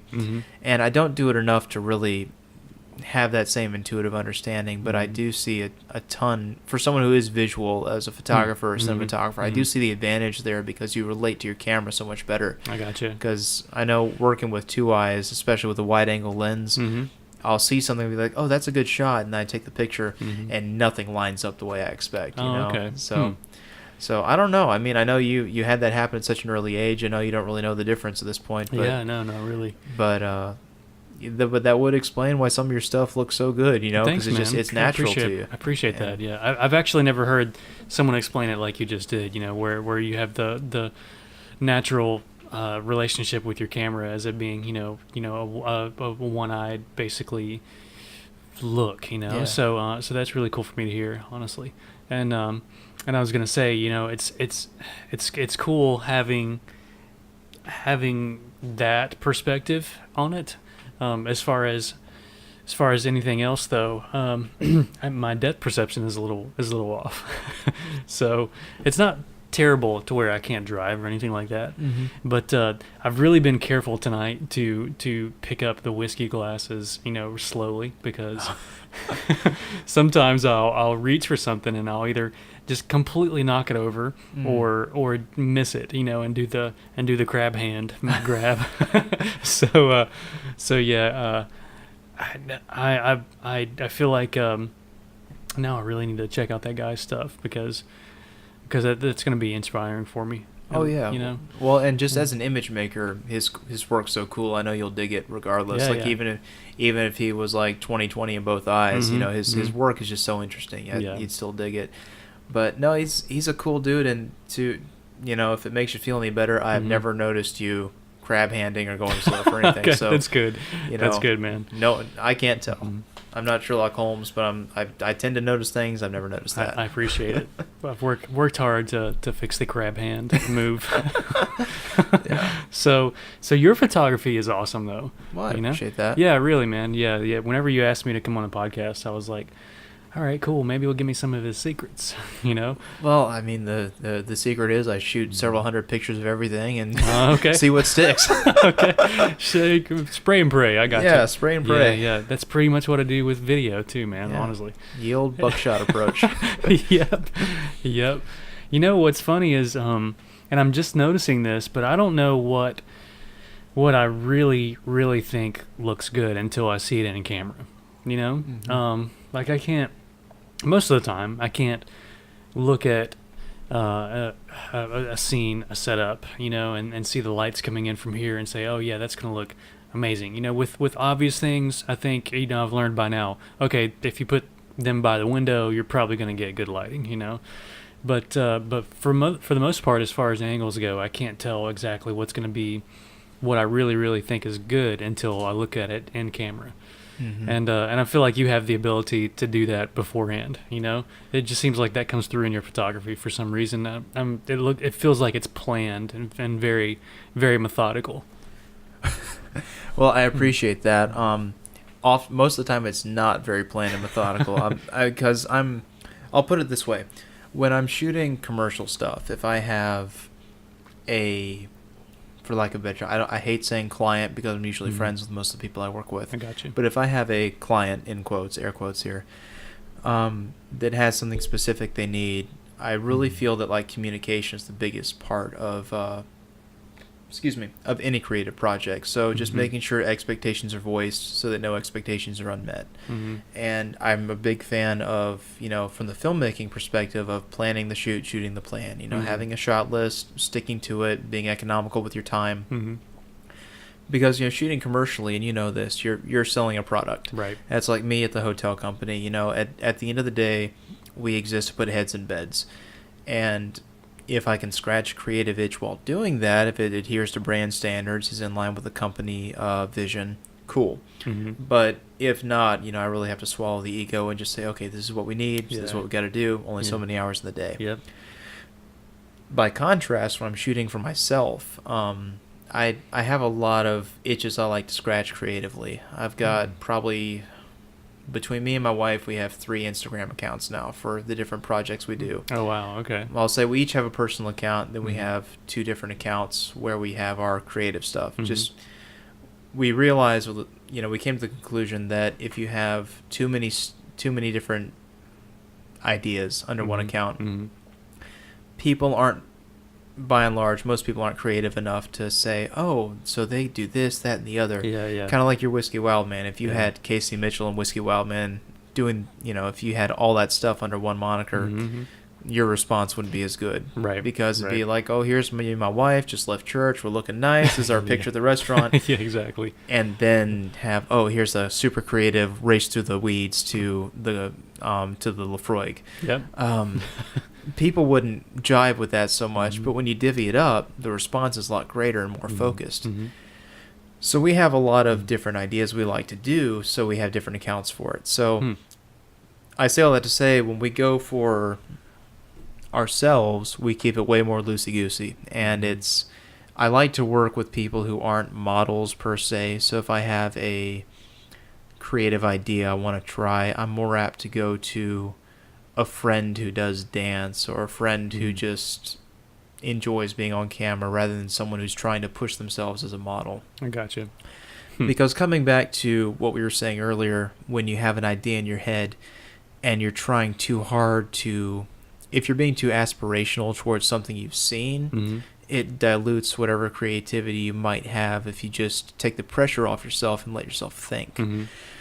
So if I have an idea, I'll look around for a couple influences, and then for the last few days before I shoot, I'll just put up a wall and stop, because I just want to go into it just me with a feeling I'm trying to get to rather than an exact image I'm trying to copy. Right. So the last thing I did for myself that was super creative was I shot a couple of yogis doing a lot of figure-based poses in nature. So we were out in one of the Naval Live Oaks parks, and there's an account on Instagram, Nude Yoga Girl. I don't know if you've seen it.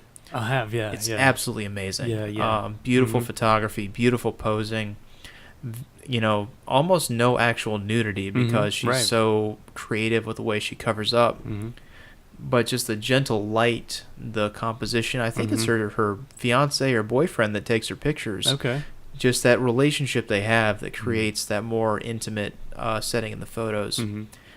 I wanted to capture that spirit without copying it. So the people I went to were both yoga instructors, but not models per se. They're much more into health and wellness lifestyle blogging than they are into modeling with any sort of commercial bent. I gotcha.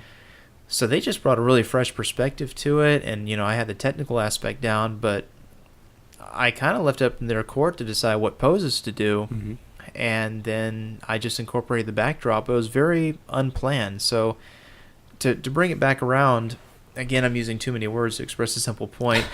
There are some things where I want it to be super planned and super technical, and then other things, the creative stuff is almost more therapeutic for me in a lot of ways, because I'll run and gun all week doing a lot of, very commercial work. And then I get to the weekend, and it's kind of the same philosophy I have with church, is when I have a very stressful week, I don't like to walk into a massive church building with a 300-person choir looming over me and a pastor in a tailored suit, shouting points. Yeah. I kind of want a church that feels like Jesus is putting his arm around me and saying, "It's okay, you can relax now." So the same That's a thing. Good analogy. Because the last thing I need. I worked for a power couple real estate team for 3 years, so I was on 16 hours a day, always dressed in a button up and slacks, minimum, in and out of some very, very influential people's homes, doing these deals, doing their photography.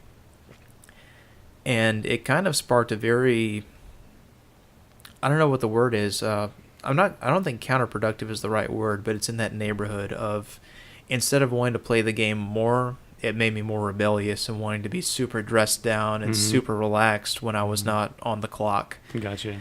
And that transferred, I think, into the photography, because now at this point I'm like, okay, I'm going to borrow a phrase that Adam Moon used when he was on the podcast. It was like, dude, we went out there, nature did the thing, she did the stuff, I snapped the photo, it was good. And I'm like, that's it, it's you get a good person in a good setting, and if you've got the technical side handled, you just let it flow and have fun with it. Yeah.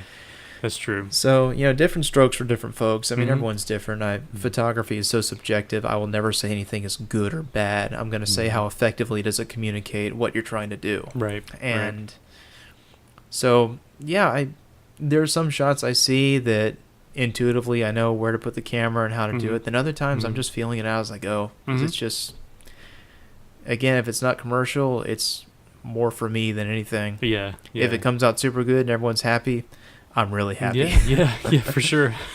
I hear you. Yeah.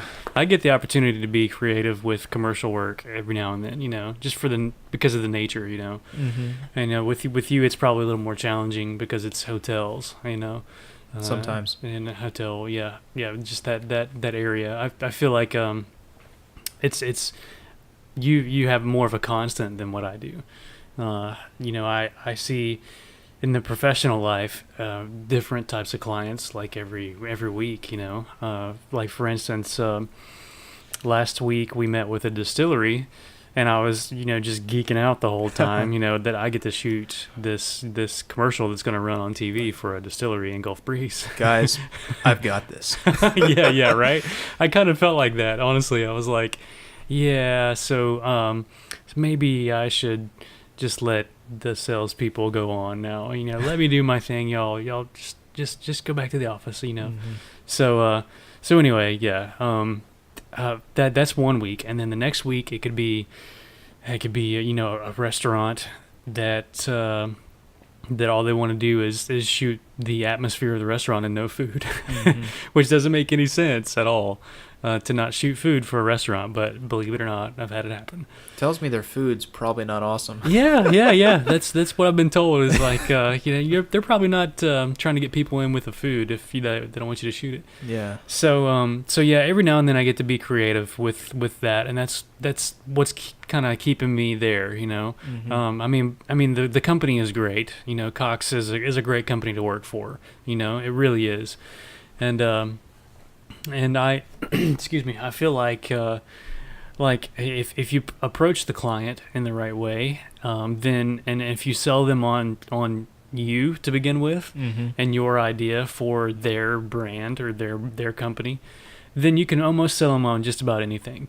I recently talked a real estate company into having a rock star on their commercial, and then an opera singer, and then a jazz singer, and then an Elvis impersonator.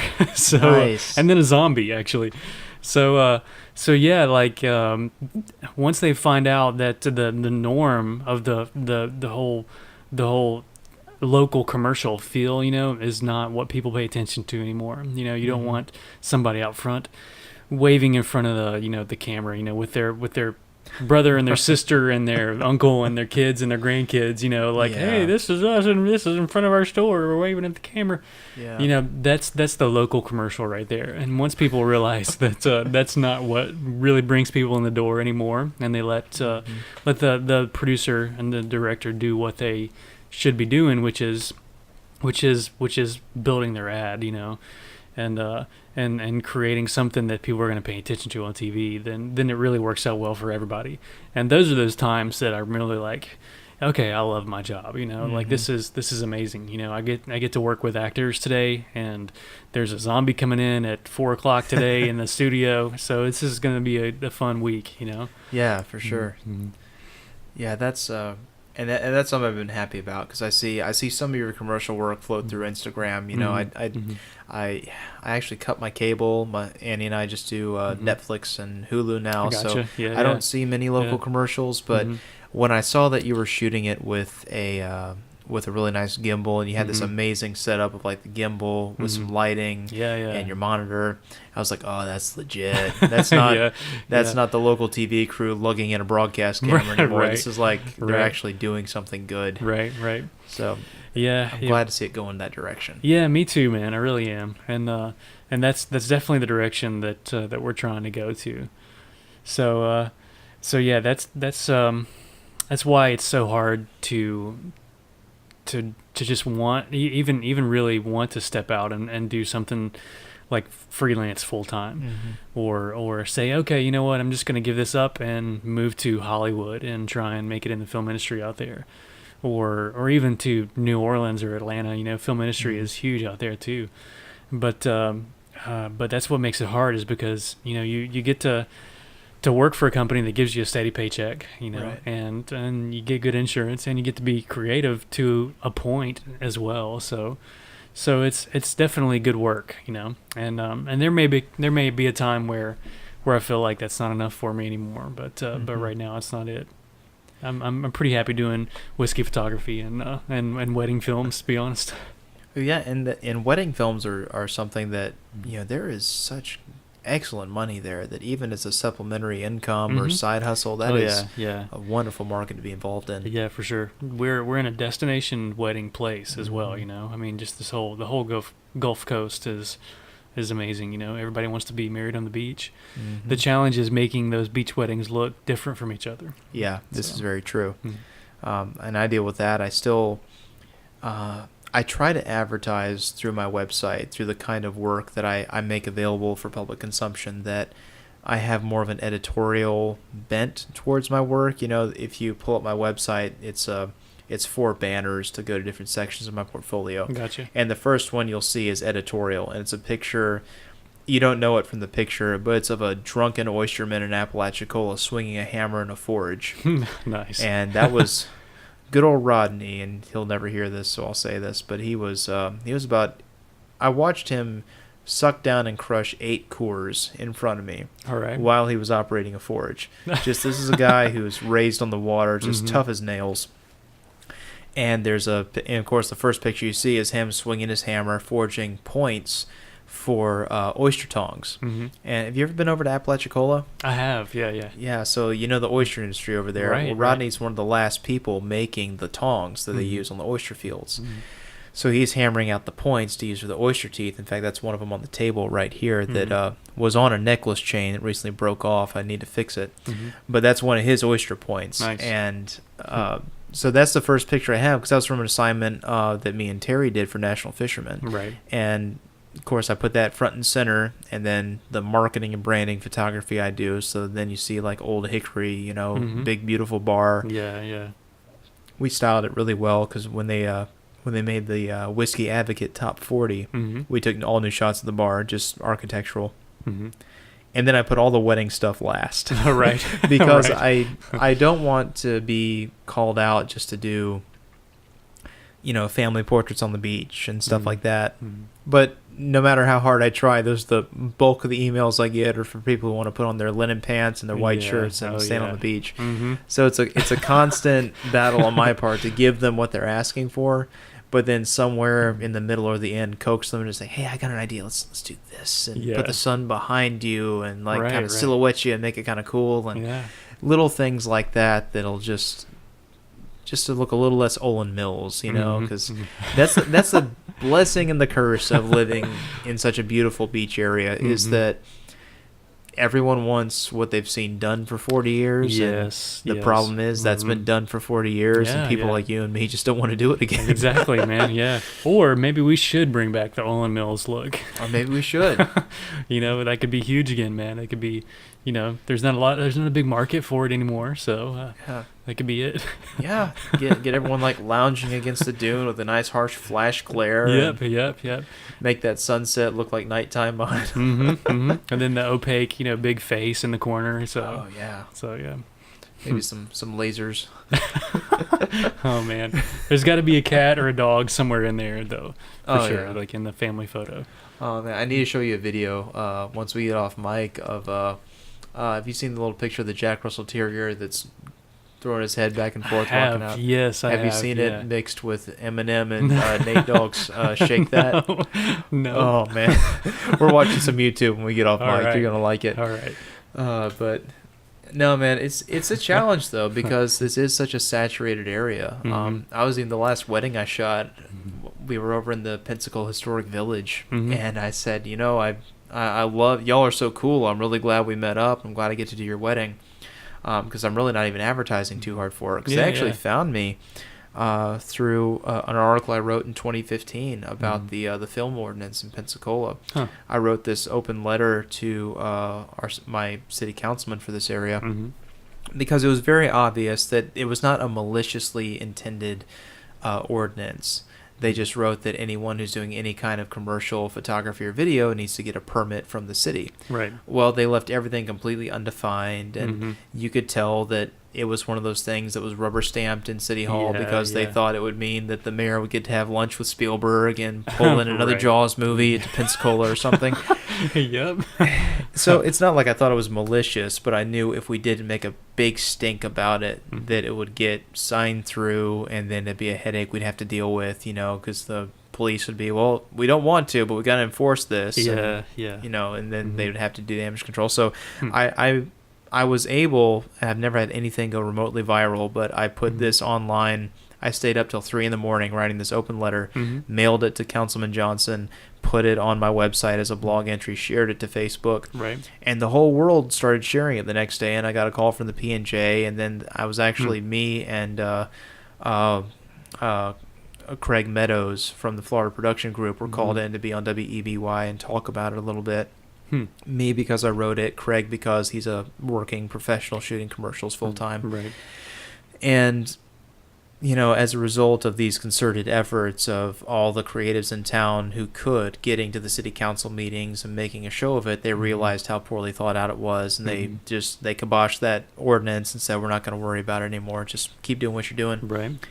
So somehow this couple found that, and That's so, interesting. well, he seems invested, so we'll go with Wow. him. And it was literally a 1 hour wedding because Yeah. it was a military couple about to deploy. I'm sure you've seen the story. Yeah, they're being rushed out the door by Yep. Uncle Sam, so they have to get married quick. Mm-hmm.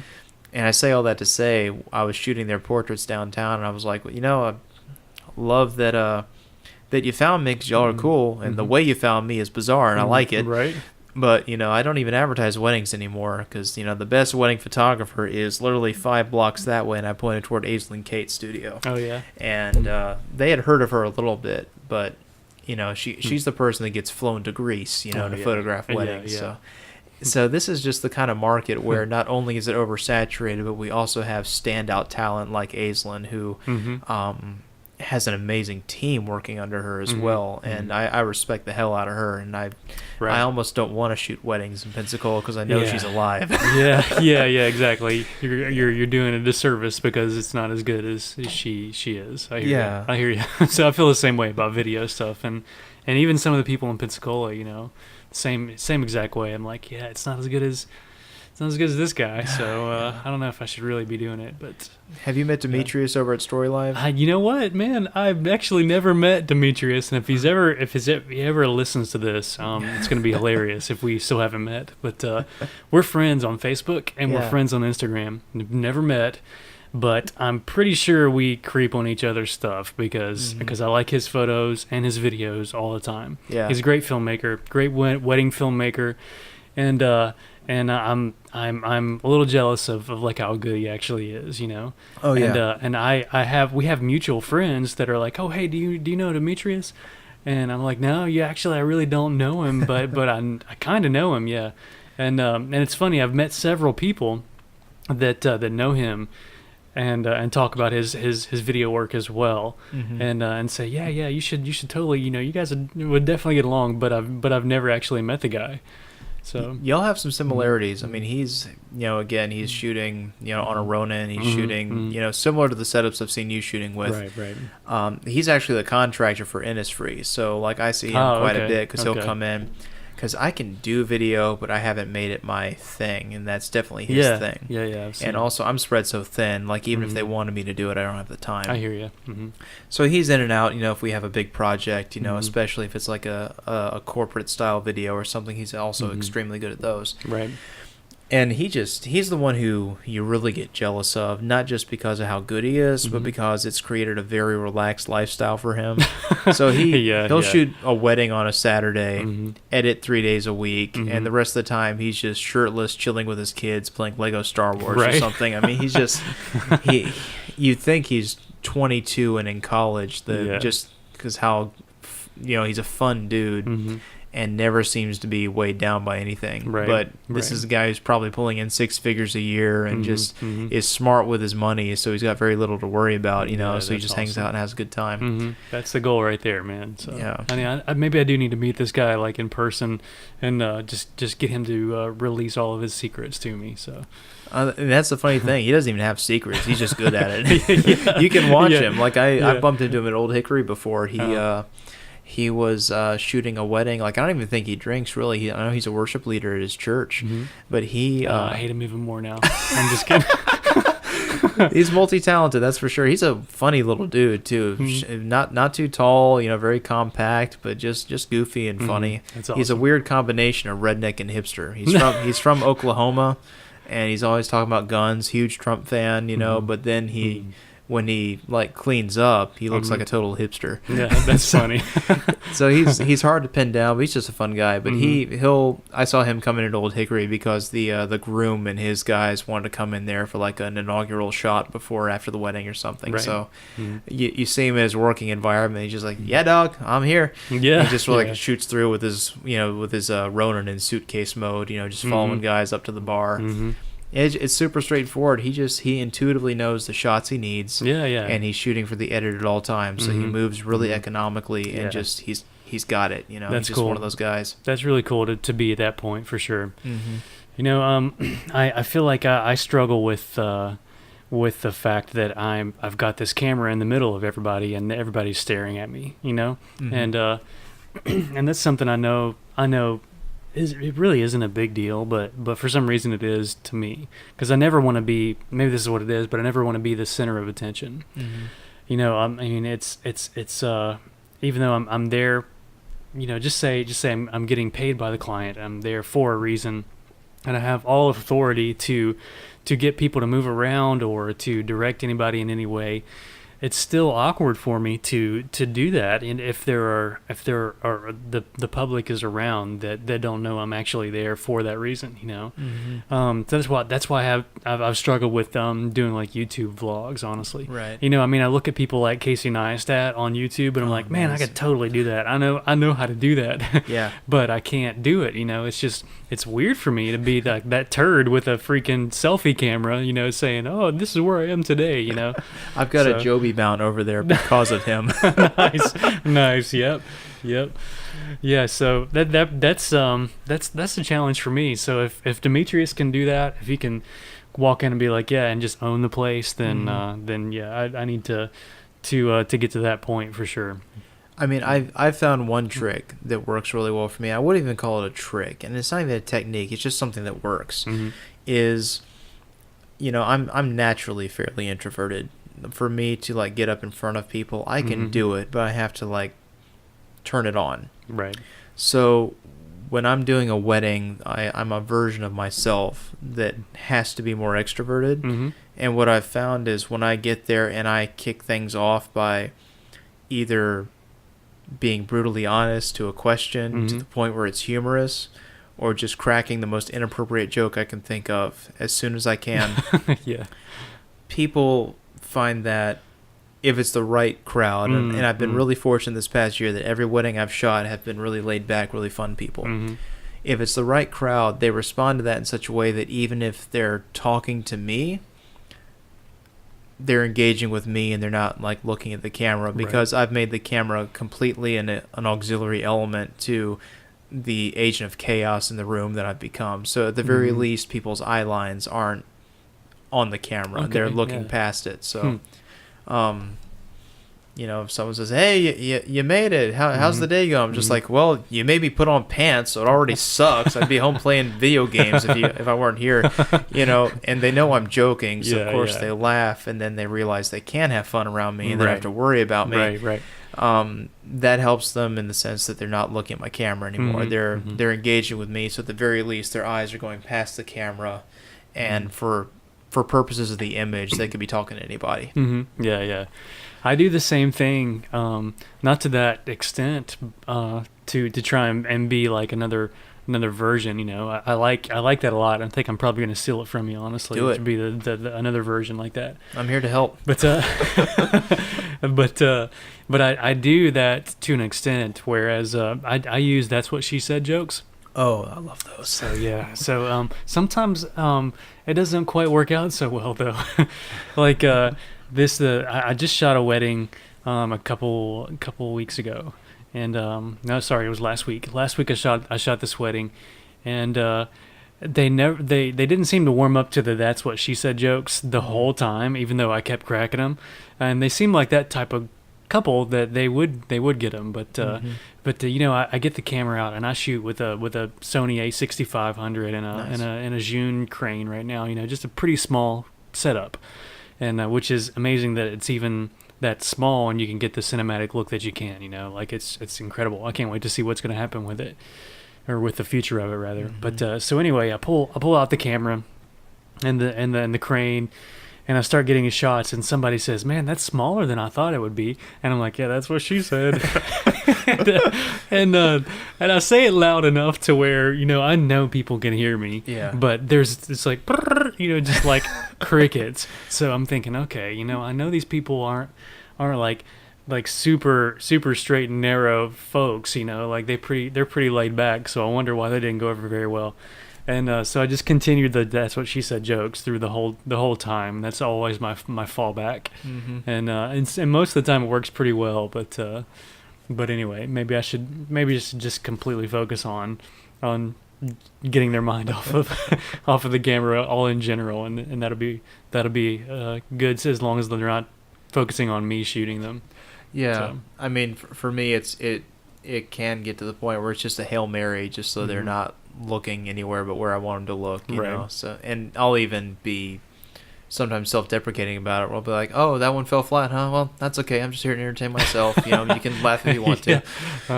And I don't know. Sometimes it works, sometimes it doesn't. I mean, like the last wedding I shot, the couple themselves, totally cool. He was Navy, she was very laid back. I think she worked at Navy Federal or something, but very cool couple.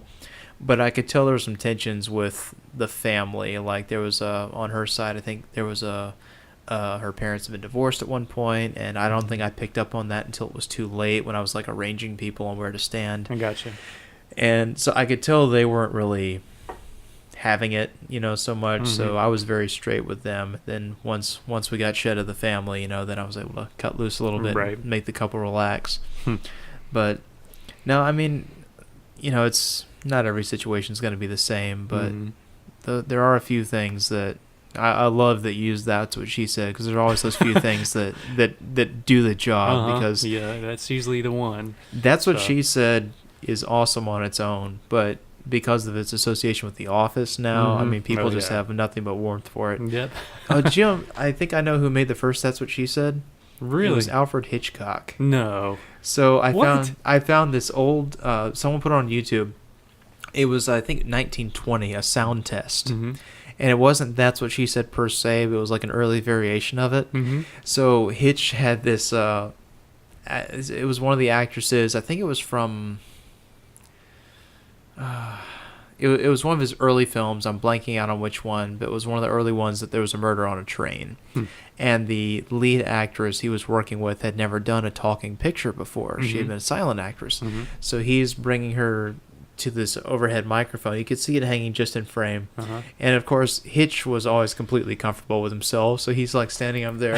He's like, oh, come over here. And she's like, oh, Hitch, no, I don't want to hear myself. And he's like, no, you must stand over there, or it won't come out right, as the girl said to the soldier. What? And of course, the girl she completely covers her face, laughing, completely embarrassed, and walks away. And wow. And Hitch just kind of smirks up towards the cameraman and said, all right, that's enough, take it down. And then it cuts there, and I'll pull that up on YouTube. As the girl said to the soldier. Yeah. That's the first time I've ever heard that. And was, I think that's the original That's What She Said. Yeah. Alfred Hitchcock. That makes complete sense. How much more epic is it that Alfred Hitchcock is the first one to do that? Oh, man, it couldn't be more perfect. Wow. It really couldn't. Oh, my gosh. Maybe if That's What She Said doesn't work quite well, I should say that's what...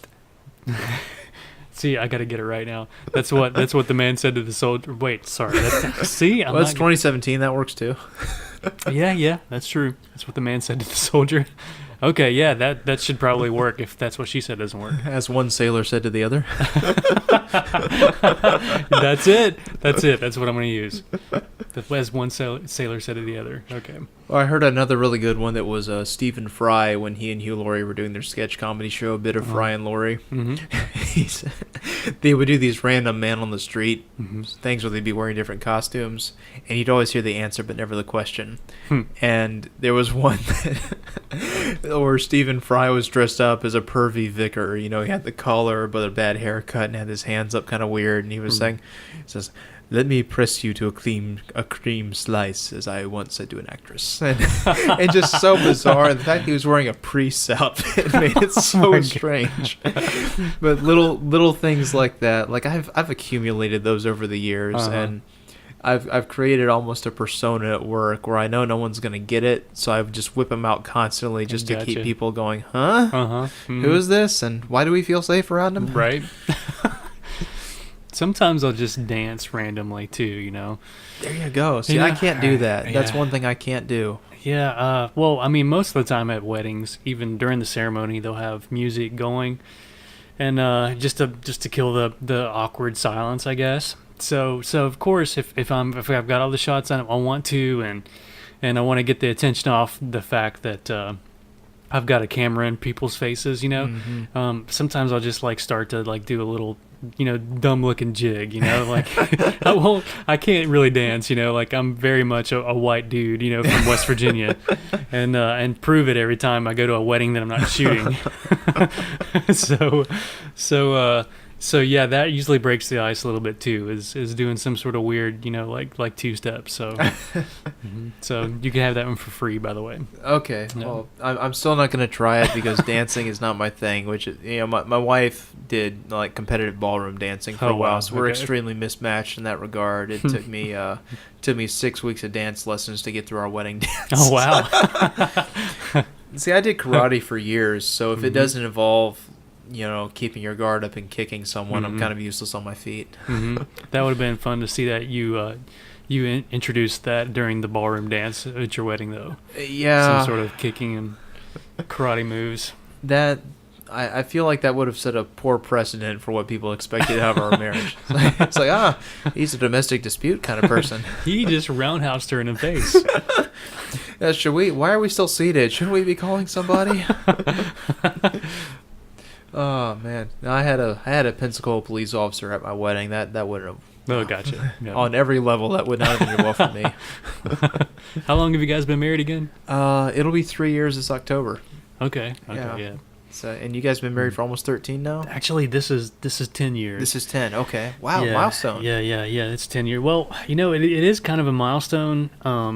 But we're really calling the 13 the milestone for us, just because it's a special number. At least for us it is. We got married, or we met on the 13th, and then got married on the 13th. At least cool. our second wedding, we got married on the 13th. The first wedding was an elopement, so Nice. so it was on the 3rd, but we had a real wedding on the 13th. So the 13th year that we're married is really when we want to take the big Scotland trip, and so I can go by all the fun distilleries, and she's incredible because she likes peated Scotch as well, and not a lot of women like peated Scotch. It's just the earthy smokiness about it that's just doesn't do it. Yeah. And which there's nothing wrong with that, but she loves it. So I'm taking that opportunity, and we're gonna go to Isla and hang out with Ron Swanson if I can at some point. Hopefully, Yeah. he's just there hanging out. I'm just like, hey, yeah, I'm at Lagavulin right now. So it's just such a coincidence you guys are here at the same time. That'd be a selfie for the ages. Yeah, it would. It really would. Your beard and his mustache. Yep, exactly. He's building a canoe somewhere. This is I've dreamed this, at some point. He's building a canoe, drinking Lagavulin. I just happen to walk up, with my wife, and I'm like, hey, we're on our 13th anniversary. And he just spends the whole day with us, pretty much. Oh, yeah. So, yep. I think he's the kind of person that would, too. Like, I could almost imagine him. You walk up, he's on the shoreline in Isla somewhere going, I'm experimenting with hollowing out a coracle. Yeah, I brought my right. planer from the shop. Yep. I wish I could laugh like Nick Offerman does, though, because my wife thinks it's the cutest thing or the most attractive thing in the whole world. She's got a crush on Nick Offerman, and I completely understand why, and and I support it 100% too. Oh, yeah. But Take a number. Yeah. Who doesn't? Yeah, right. He does that thing though where he's like, I can't even do He it. giggles. Yeah. It's like hilarious. it's just amazing. So maybe if I could hear that and then drink peated Scotch in Scotland, then that's my life is complete at that point. Yeah, So. I mean, he's a paradox because he looks so severe. He's got those epic eyebrows, where he always looks like he's about to dispense judgment about something, and then he'll Yeah. break into that hilarious giggle. Yep. Oh man, yeah, he's a cool dude. He's one of those people that gives me hope that there's like healthy masculinity left in America. Because he for seems sure. so comfortable with himself and just has all the traditional hobbies. I know he's not a complete survivalist like Ron Swanson was, but Right. you look at him and you still feel like he could do it. That's one reason I like Tony over at Old Hickory so much. I'm after him and Katie to be on the podcast as well. And Yeah. that's just the economics of time. They want to do it, but it's just pinning them down. I'm sure. But I refer to Tony as the as either Pensacola's answer to Nick Offerman or the witch doctor of Blackwater, because he Nice. grew up in those woods, doing all the classic skills of survival. And Mm-hmm. I don't know. At some point, I'm hoping that like we'll be in like a car accident together or something, where we'll get catapulted off into a gorge and have to Right. survive for a few weeks, just so I Yeah, can yeah. see how he works. There you go. Yeah, that's a legit dream. Yeah. I get that. Yeah, any survival moment with another dude Yeah. is going to be epic either way you go. Actually, I grew up. I was actually homeschooled up until my senior year. Okay. And Hmm. I had some people around me where I got into our teen years, and I was trying to like expand my skill set. I was trying to pick up Mhm. photography, spend more time outdoors, try to Mhm. be capture whatever I thought I was missing growing up in suburban Gulf breeze without any real problems. Gotcha. What's up? Still going. Yeah, what time is it? 10? Oh, geez, we've been here for a while. Yeah. Okay. Cool. This is the longest. Hey, how's it going? I just met his wife on a podcast, and this is the longest podcast ever. Right. Well, we're getting there. We'll set the record. But anyway, I thought their priorities. Oh, let me backtrack so I can cut that. Hmm. Let me get a time code real quick, just for Sure. reference. It's 1:58. Hello, whiskey. It's hard to grip the pen. And there we go. So growing up in suburban Gulf breeze, so at the same time, I had a lot of friends who I felt like didn't really care. They were Mhm. content to Gotcha. just ride bikes and play on the computer. And like, I liked all that stuff too. But it got to a point where I was like, the best thing for us would be to have like 5 of us who all grew up together in a plane over Montana or Mhm. someplace with a lot of public land, and the plane Mhm. just goes down All right. and no one gets hurt.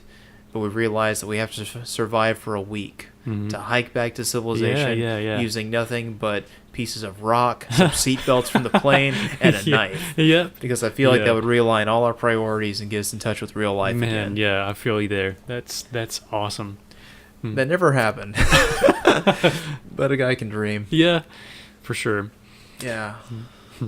I had a little bit of survival experience in West Virginia because there's nothing else to do in West Virginia except for come home after school and go into the woods, pretty much.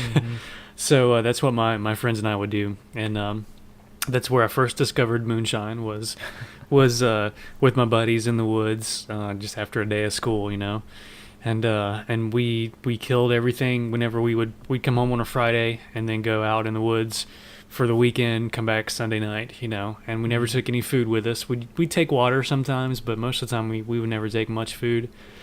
And we'd kill everything that we wanted to eat or needed to eat or caught it, in the river or whatever.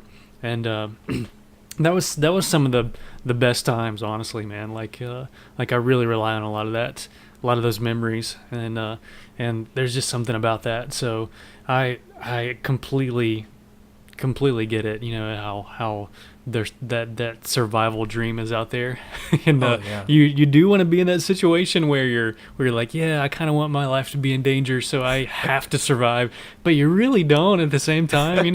I hear you.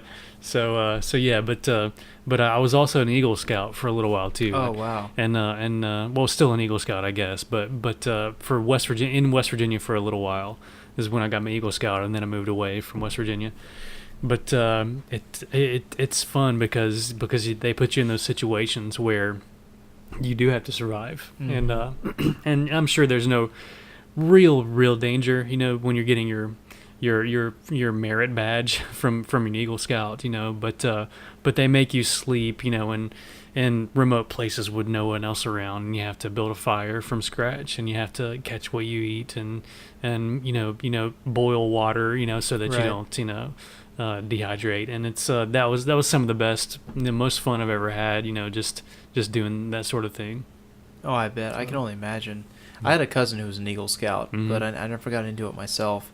I always wanted, this is still a dream of mine, if I can ever have the money and the time at the same time, I wanted to do a Boulder Outdoor Survival School. Yeah. And are you familiar with it? Yeah, I am. Yeah, because I grew up when I was 15 or 16, digging for the truth was like a big thing on the History Channel. Right. And it really left a mark on me because I thought Josh Bernstein was so cool. Hmm. And apparently he's still active as, a speaker and an activist and an advocate for, environmental reform. Gotcha. I follow him on Instagram now. He's still on there. Doesn't update very often, but he's there. And I found out, that was his pedigree was, survival skills in Colorado and Utah. And that was just so cool to me. And Andy and I are actually taking a trip to Colorado next week for our, much needed, much overdue time out of town. Nice. That was my impetus for buying that drone this past week. Was I'm not going to any kind of rocky terrain without taking something with an overhead view. I'm really looking forward to those shots actually. I am too. So. I mean, I'm kind of hoping we don't have Wi-Fi for a while, just because I could use the brain break. But at the same time, I'm gonna want to be live streaming everything. Right. But it's no, I just. How does that feel? I mean, when you grow up like so close to nature and in your element there, moving to some place as, for lack of a better term, domesticated as Pensacola, where people, the best we can do is like a tubing trip or going camping in Blackwater. I mean, how does that feel now? Do you feel like you ever feel a need to get back there, or you? Yeah, absolutely do. It's that's why I say I like to visit West Virginia, but not live there again. It's for me, and I'm sure it's different for everybody, but for me, it's fun to get back to that for a little while, and then come back to your Instagram account or Facebook. As much as I like to say, I think it's just a distraction. Facebook can be a distraction, or Instagram can be a distraction from what the real important things are, which is, your wife, your family, God, those things. It can be a distraction from those, but there are absolutely those times where I feel like I've had enough of technology. I'm turning my phone off. I've got to unplug, and it's kind of hard to do that in Pensacola, Florida. I mean, you can go to the beach, but that only does so much for you. If you've been there 100 times before. What I've found is if you live at the beach, you desire to be in the mountains. If you live in the mountains, you desire to be at the beach, and so now every chance I get to be in the woods anywhere, I usually take it. Whether it's in West Pensacola, on some restricted, government property land that I'm not supposed to be on, that I'm trying to sneak on to take some sort of whiskey photo, that whether it's that or whether it's a vacation, a quick vacation somewhere to South Carolina, it's it definitely calls you back home, if you've grown up in that area, even if you haven't grown up in an area like that. I feel like there's something about a human being that desires to be with nature, or to be able to unplug from technology completely, and there's something great about that. But we're so connected to it at the same time that you desire to get back to it, and I don't think there's anything wrong with that. But finding that balance is what is the challenge, so you don't get too far away to where you're a hermit and you stay in the woods in a cabin, by yourself, and have no technology and no running water. Right. Like my brother. and then not too much the other way either, where you don't even pay attention to the important things, and you're just on your phone constantly, or anytime you're out with friends, you're just looking at your phone, trying to get more followers or trying to comment on people's Facebook page, So that was probably a really long answer to that very simple question, but yeah, so that's it. No, that's Lord knows I've been wordy enough tonight. I appreciate a long answer on your side as well. No, and that's something that I struggle with, that balance you're talking about, because like I work in a marketing department of a hotel company. So we own and manage, I think we're scraping up against 30 properties at this point. Mm-hmm. And comparatively speaking, we're still a very small team to handle that much. Right. And the team social, as we call them, are, it's their job. So everyone kind of hates social media when they go home, So even the good aspects of it, they don't want any part of it, off the clock. And I need to share with you, I have a secret spot. Now I say secret, you can find it online if you're looking for it. But it's in northern Alabama. Okay. It's one of the best photo locations I've ever found. And I'm working on, they'll have received the materials by the time this comes out, but I'm working on some stuff for Old Hickory that I want to do there. But I feel like our styles are separate enough that if you went there at any point, there wouldn't be too much overlap. I gotcha. And by the same token, I've always had a dream there of having like a back to nature photographers week at this spot. Oh wow! Because it's this wonderful 4-bedroom house built on near a gorge, and you go down the trail and it's this beautiful sheer rock faces, river rocks. Just, it's about as primal as it gets. I'm pretty sure I remember seeing some photos from you from that part. I've done one photo set there for a boutique, and it was, against all odds, we created this really good photo set out of it, because we went there expecting something very different, because the way it was advertised online, it's private land that's managed by a caretaker, and the caretaker has an Airbnb set up there, really very nice. Yeah. But he misrepresented it to where it looked much smaller, and we get there and we found out that the grounds just kept going, like more than you could walk in a day. And to get down to the scenic area where we wanted to take pictures near this waterfall, it was quite a trek. So you had to schlep everything in.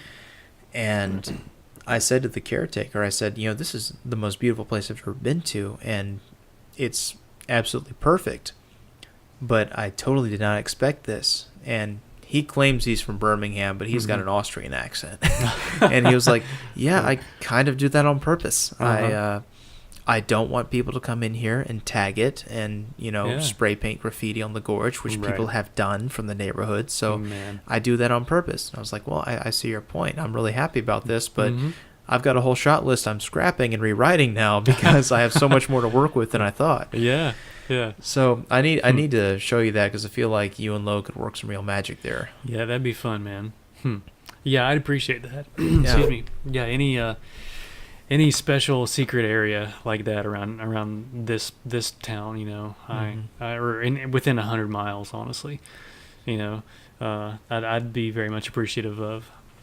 Oh, for sure. And this is a little bit more than 100 miles. This is a good 4-hour drive. Okay. But it's for a long weekend, especially in the fall or in the early spring, couldn't get more perfect. Okay, cool. Yeah. Yeah. Yeah, I'm definitely down, man. Just pray for rain so the waterfall's nice and strong. Yeah, that's right. Good set of thunderstorms the week before. But no, because I like what you said a minute ago about if you grow up on the beach, you desire the mountains. If you grow up in the mountains, you desire the beach, because that's my biggest fear, is that we'll go on this trip to Colorado next week and not come back. Yep. Yeah. That's a legitimate fear, man. I mean, Colorado is a pretty cool place. I've never been there before. We've got it planned out. We have a very aggressive road trip scheduled to hit all the spots we want to see, and we're only doing the southwest quadrant. Right. But the neat thing was, I've done some missions work. Annie's done some missions work, and that's still where our heart is.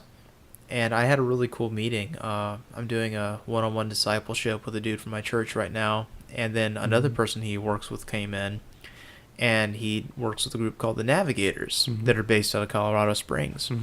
And he starts telling me about their organization, and he said, we operate out of a Tudor castle that was built on the edge of Garden of the Gods. Excuse me. So that's our base of operations, and we're in 40 countries, and I'm here in Pensacola working with the naval cadets who want to plug into the Word. And right. I was like, well, I had no idea y'all existed. I'm going to be there in about 3 weeks, so is there any possibility that there's room in your organization for an angry young man who likes to take pictures and is feeling kind of cut adrift in life? And he just reached into his wallet, pulled out a business card, and said, this should get you in the door. Go talk to him. Wow. All right. So, it's cards on the table. I might not come back after all. We might end up in Japan or something. Oh, my gosh. That's pretty awesome. Yeah, so we'll see what happens there. And if there's multiple openings, I'll give you a call. Okay. Because I feel like, everyone who's talking about it, Gary Vee, other people, they're all saying if you want to have a successful organization, you have to be a media producer, Right. you know, and it's definitely stuff that you and I offer no matter where we end up. So Yeah, that's true. I'm trying to keep it very open mind at this point because, you know, nothing against the company I work for. I enjoy the work I do for them, and I work with great people. But it's really hard to turn down the idea of possibly getting to work for a higher calling, you know, and that's something I want to stay open to. Yeah, for sure. Yeah, that's a fun thing to adventure towards as well, you know. I don't know about you, but I've always enjoyed the unknown to a point. You know, the older I get, the more I'm like, yeah, I really want to be settled in, you know, and I want to be able to count on this. But I still enjoy the fact that I have no idea where this career path is going to take me, or where this hobby is going to take me, or whatever the case is. So to explore something like that is pretty awesome, man. I wish you the best with that. We'll see what happens. Yeah. I mean, it's all aspirational right now. Who knows? hear They might be closed the day I get there. Yeah, I hear you. We'll see what happens. But, you know, then there's also that mystique of, you know, like, again, harkening back to the conversation I had with Moon a while back. I need to have that dude back because he's so much fun to talk to.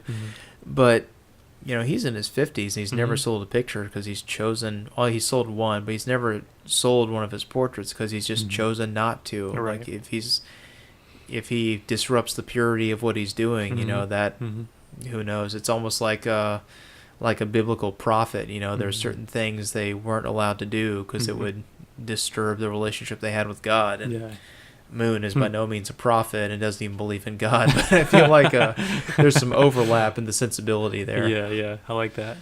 Yeah. But, man, it is getting pretty late, and I'm going to be up at 4:30 tomorrow morning, so we probably ought to gotcha. bring this train to the station. Let's do it, man. This has been awesome. Thanks for having me on the podcast. Yeah, I man, really thanks appreciate for it. coming. It's been great having you on. I'm glad for just an excuse. I feel like our schedules must be really backward because I haven't seen you out and about in a while, and I've barely been here in a while, so it's been really great to catch up and hang out with you tonight. Yeah, same. And thanks for the bourbon, man. It was good bourbon, and I'm probably gonna add that bottle actually as soon as it's available or I see it. I'm probably gonna buy it. Yeah, and with any luck, maybe my plane back from Colorado will get rerouted and I can stock up somewhere in Texas. There you go. Yeah. Yeah, but anyway, KC, where can people find you online if they want to check out your work? Well, if they want to check out my work as far as whiskey stuff goes, on Instagram it's at Whisky Wildman, and whiskey is without an E, so it's WHISKY Wildman. And then online it's just kcmitchell.com, so letters kcmitchell.com, and that's just for my wedding film work mostly. And there are some short films and some other stuff that isn't wedding related that's on there that if they just want to venture out and see what I do, then that's where they can find me. Nice. All right, y'all heard the man. Check him out. All three of you. Hopefully this audience is growing. You know, we cracked 1,000 downloads earlier this month. Oh, so, really? Okay. So, does hopefully that mean more people are listening. Does that mean like 1,000 people are listening, or does that mean like 2 people downloaded it 500 times? I honestly don't know because I think most of that's just me testing things. But, but iTunes is really cagey about, you know, who's subscribing and who's listening. So I'm just going by that sheer number as like a feather in my cap. But that's cool, man. All the response has been positive, so I'm really happy you've been a part of it. So cool. Thanks cool. again, Casey. Yeah, I really you bet. Appreciate it. All right, man. You have a good night. Thanks. You too.